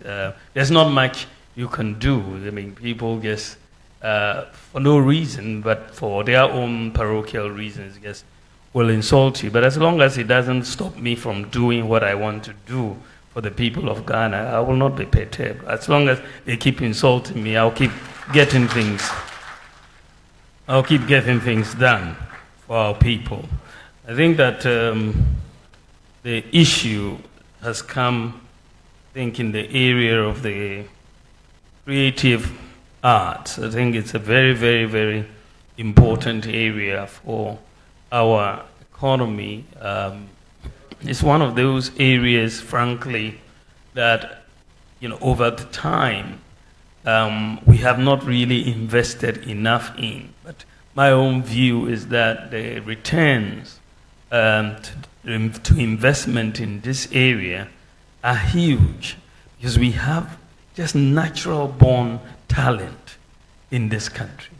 Talent that, cannot be really replicated in many areas, and talent that we can get a lot out of in terms of the economy and so on. So my general view of the creative arts and area and tourism is that it's a major growth pool for the economy, an area that we should pay attention to and invest in. If you look at what we've done so far in the area of the creative arts and so on, in the area of governance, we've set up the National Film Authority to evolve the dynamics of sustaining and culturally conscious film industry. We passed the Creative Arts Bill and set up the Creative Arts Agency to develop the creative arts industry. The LI on tourist sites was also passed, and we've completed the draft on the creative arts education policy. In terms of infrastructure, which is usually the tourism and the creative arts tend to go hand in hand. We've completed the Kwame Nkrumah Memorial Park, the upgrading of the Kintampo Falls, the Bunsu Eco Park, the Nzulenzu Village, Salaga Slave Market, Pikworo Slave Camp, Tafe, Atome Monkey Sanctuary, Bonwere Kente Museum. All of these works have been completed, and we have ongoing projects in the Nationalism Park, Taneboasi Sacred Grove, Geese Park, the Creative Arts School, and Dentura Chechewere Eco Park. These are pieces of infrastructure that we are working on. Of course, in terms of marketing, as was noted earlier, we've instituted the Year of Return, the Beyond the Return, December in Ghana, Ghana Week in DC, Washington DC, and Ghana Week in South Africa. And we are providing support for various agencies. Grants have been given to Menchia Museum, Bisara Bewa, Pan-African Heritage Mission, the Film Support Program for Film Producers, also by the Ghana Tourism Authority. You have the Film Pitch by the National Film Authority, and the support for several festivals and events, including the Chalawote, Little Havana, Rhythms on the Runway, Westside Festival, and so on. So I think that if you look at some of these things that we've been doing, there's been quite a bit that has been done, and we need to do quite a bit more. I think that one of the areas that I was having a discussion yesterday, I think, which has just also been mentioned here, essentially to do with a collection of royalties and how it was brought to my attention yesterday by someone just in a discussion. And I think that is something that we have to, because it looks like the nature, from what I hear, some of our artists have designated people either in the United States or somewhere to do the collection of the royalties and so on. We need to have a better approach and help Gambro in this area. I think that we are going to use tax incentives, including the flat tax, to incentivize private sector investments in tourism and the creative arts. We want to implement an e-visa policy for all international visitors to Ghana to make visa acquisition fast, and roll out a visa-free policy for all nationals of African and Caribbean countries visiting Ghana. We'll also establish, in partnership with the private sector, a streaming and digital management platform for Ghanaian content developers in the creative arts industry. And we want to also establish a travel protocol service for the creative community to enable artists, performers, and other creatives honor international performances and shows. So we want to do some of these things to really help the creative arts. I think for me it's a growth pool. It's an industry where if we really pay attention to, we can do a whole lot. The OT bridge again came up, and I think it's something that is still on the drawing board, and I don't think we need to give up on it. It's a critical bridge across the OT, and so I can see how important it is for all of us, and I would definitely be very interested in the OT bridge. Competitive duties, Togo. Togo is not duty-free. Many people are under the misapprehension that Togo is duty-free. Saying that we will benchmark with Togo doesn't mean that you are benchmarking with zero. In fact, Togo charges duties and so on. It's not a duty-free port. The question, as I said, was how will you fund your priorities? What I'm proposing is basically to expand the tax base. You want to expand the tax base by broadening the tax, digitalizing the tax, making the tax rate flat so that compliance is very easy for everyone. So I don't really, and then also reducing the government expenditure by 3% of GDP. I don't really see a funding challenge for our promises. In fact, there's no problem really to fund the promises that we are making, because they will be financed. As I said, Palugu, we want to look at grant and private sector financing, buying state assets. I think that it's something that we should all support. If we have any bill that prevents state officials from buying state assets, I think it's very well in the right direction.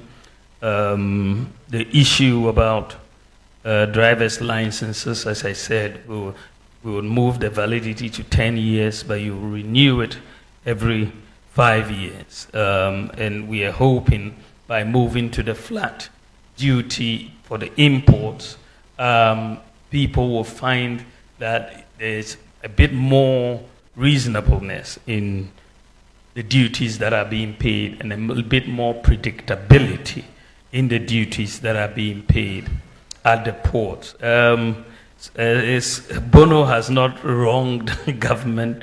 I think there is a sense that Sunyani project started, have stalled. I hope we can get that perception off the table in completing ongoing projects. There, I think there was a comment also on the state of the National Theatre, but I think from that comment there seems to be an issue of maybe renovating the National Theatre, because you're saying that it should be done before the election, which means that maybe it's not a major construction effort, but maybe a renovation. I will get some answers to that particular question. Stephen Zuri was saying that they're saying that I was not a cleaner or a by-day worker or a taxi driver. What haven't they said to everything? Basically, it's just laughable. So we'll leave that alone.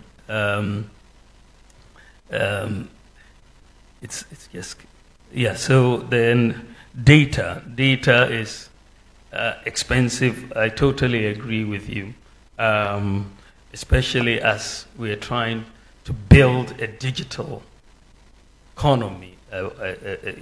So I've made the point in the manifesto. We've made the point in the manifesto that we need to bring down the cost of data. Thankfully, I think that Starlink is coming in at the end of this month. I'm hoping that some competitiveness will come, but I've also said that in our allocation of spectrum in the future, we need to focus more on inclusion and bringing down the cost of data. So it is something that we are really going to pay attention to in the context of building this digital economy. And this is also why the cost of devices, we're trying to look at bring down the cost of devices like the mobile phones as we build this digital state that we are looking at, because we want to take off the import duties on the mobile phone. Yeah, so that is basically some of what we are trying to do. I think there was a question. I don't remember. Excellency, there's one question on the Yendi tax system. Yendi taxes? Yendi and Tamale, actually. Yeah, the water system.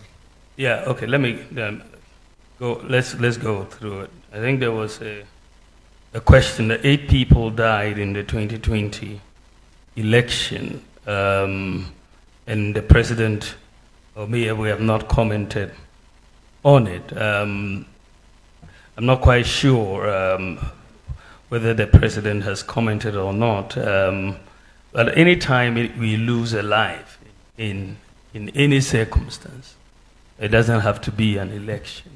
I think it's really a very sad event when you talk about loss of life for anybody. And so I think that it's very, very a sad occurrence if for people who died during the election, maybe out of conflict or something. So it is something that I hope the authorities, law enforcement authorities, have dealt with or are dealing with. I'm not quite familiar with the full current status of that particular situation, but the people who are responsible should be brought to book to deal with this issue. The issue also, the question was also that should I apologize for not being a good economic manager? it's very interesting, because when you look at the work that we have done, let me go through some of it. For the first time in our history, first time since independence, we have a national ID system. For the first time. For the first time in our history, we've championed national ID at birth for all children. All children at birth, together with their birth certificates. Never happened in our history. For the first time in our history, with the Ghana card, you don't need a guarantor to get a student loan. The first time in our history, Ghana has a comprehensive address system. We've struggled with this for 60 years. 60 years. It's only under our government and with my initiative that we have a comprehensive digital address system. For the first time in our history, you have 100% access to financial inclusion in Ghana. For the first time in our history. For the first time in our history, we have drones delivering medical supplies to 2,694 facilities and saving lives. 540,000 flights have been made so far to very remote parts of Ghana. Daily, they are going at an average of about 100 flights a day from each of the 6 drone centers, saving lives. So many lives have been saved. Women in childbirth, needing blood, people who have been bitten by snakes. We get the reports that the drones are saving. And Ghana is the whole world's largest medical drone delivery service. The whole world. The whole world. Our people can sit at home and enroll in national health insurance from home and renew national health insurance that they had so much problems with. Today, people can stay at home and buy electricity credit and pay their children's school fees and other things right on their mobile phone. Today, you have a lot of bureaucracy in the public service delivery space that has really been eliminated. You're getting through passports, getting a driver's license, clearing goods at the ports, and so on, have become much easier because of digitalization than before. Much, much, much easier. Today, we have an e-pharmacy system, platform in Ghana. I went to Ho in 2019, met with the pharmacists and challenged them. I said, let's do an e-pharmacy platform. Let's bring all the pharmacies in Ghana together on one platform. And today we have 2,456 pharmacies that have been brought together on one platform. For the first time in our history. For the first time in our history. So today, if you receive a prescription from a doctor, you can get to the e-pharmacy platform and it will tell you which pharmacy near you has the medicine and how much it costs. This is the first country in the whole of Africa to have an e-pharmacy platform, and it is Ghana. The whole of Africa to have an e-pharmacy platform, and it is Ghana. Today we have put together Ghana.gov platform where we have onboarded over 1,000 MMDAs. But we are left with less than 20 MMDAs to complete the whole. Ghana.gov. So whenever you want to interact with government, you go to Ghana.gov and you either apply for the service or pay for the service or whatever. Today, when we came in, only 4% of adult Ghanaians had a tax identification number. Today, it's 85%. And that is a major, the really major accomplishment that we are doing. Today, what we have done for the first time in our history under the e-health program, you know, before you could go to the hospital and they'll tell you your folder is missing. Today, what we have done is to digitalize the medical records and network the hospitals, all teaching hospitals, all regional hospitals, all district hospitals. The patient records have all been digitalized. And those hospitals are networked. So if they refer someone from Wa to Kolebu, they don't need to come with their folder. All they need is their ID number. It will be put in the computer in Kolebu, and all their medical history will appear to the government. And we are the first country in the whole of Africa to do this. And one of the few in the world, because I've been looking at the networking of hospitals across the world in this manner. We have one of the very few in the world to do this. One of the very, very few. Today, sickle cell patients are able to get hydroxyurea on the NHIS. Today, childhood cancer is covered on the NHIS. Today, we have free kidney dialysis for over 60 patients and under 18 patients. Today, we have the National Rental Assistance Scheme for the first time in our history to deal with this problem of rent advance.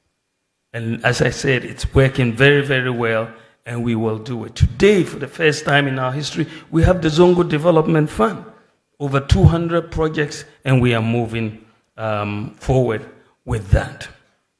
Today, for the first time in our history, we've implemented the gold purchase program at the Bank of Ghana. We've also brought in gold for oil program, which is going to be a major thing for our economy going forward. And today, one of the things that we have done, which will be hopefully outdooring before the end of this year, is to bring in a local Uber-like app for our local taxis.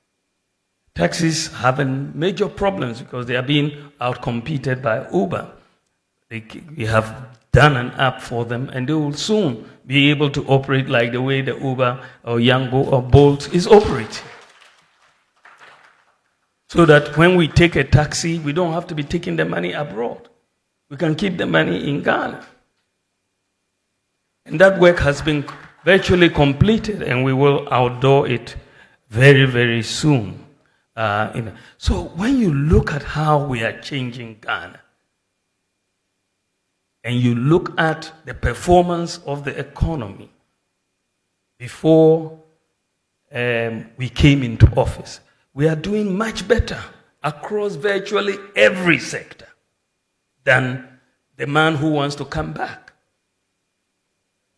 Every sector. The man who wants to come back, right? So I am very proud of my record. Very, very proud of it.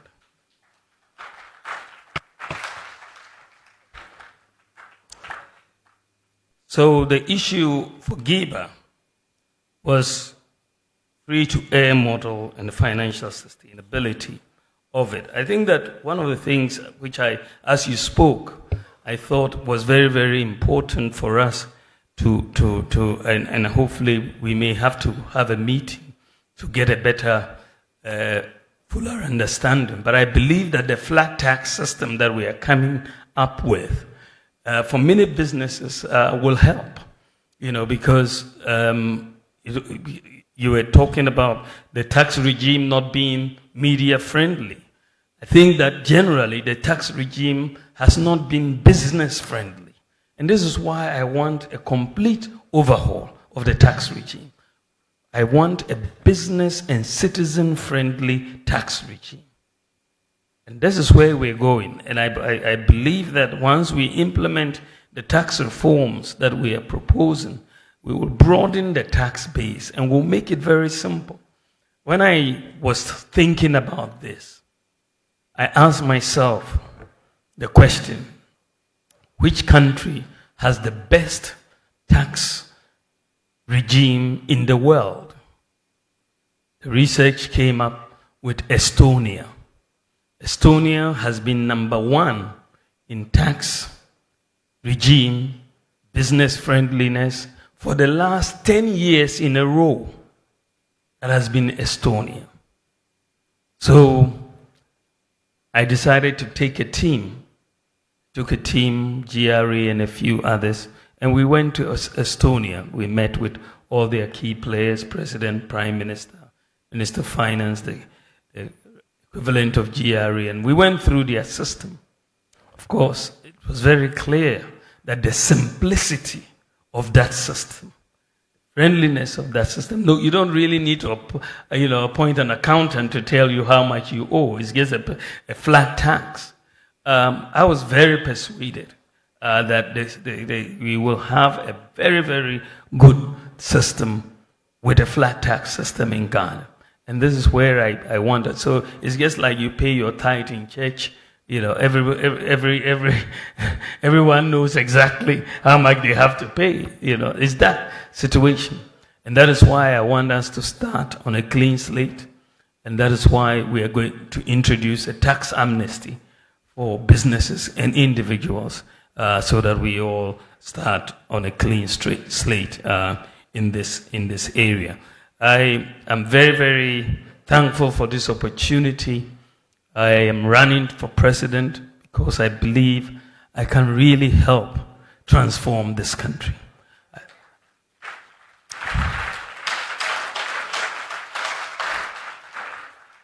I believe that we are not at our potential. I believe it's really possible to really move this country in leaps and bounds. I believe we are limited in our mindsets. We are not believing that it is possible. I want to take Ghana on this journey of possibilities. I want us to overtake many of these countries. I want to create jobs for our people. I want to take care of the vulnerable. I want to educate our people and make sure that we build an economy, a world-class digital economy, which is based on systems and data. That it wouldn't depend. When your economy is based on systems and data, it doesn't depend on who you know. Because when it comes to who you know, then only a few benefit. But we want to move more towards a disciplined society, and systems bring discipline. More discipline as a society.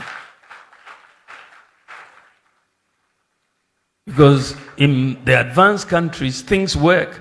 People are disciplined because the systems are there to check you. You know, systems check you. And so I believe that we should put in place the systems, and we will get a more disciplined society and a more vibrant society, a prosperous society, a job-creating society. That's why I want you to help me to become president of the Republic of Ghana. Thank you very much. God bless you. Thank you very much, ladies and gentlemen.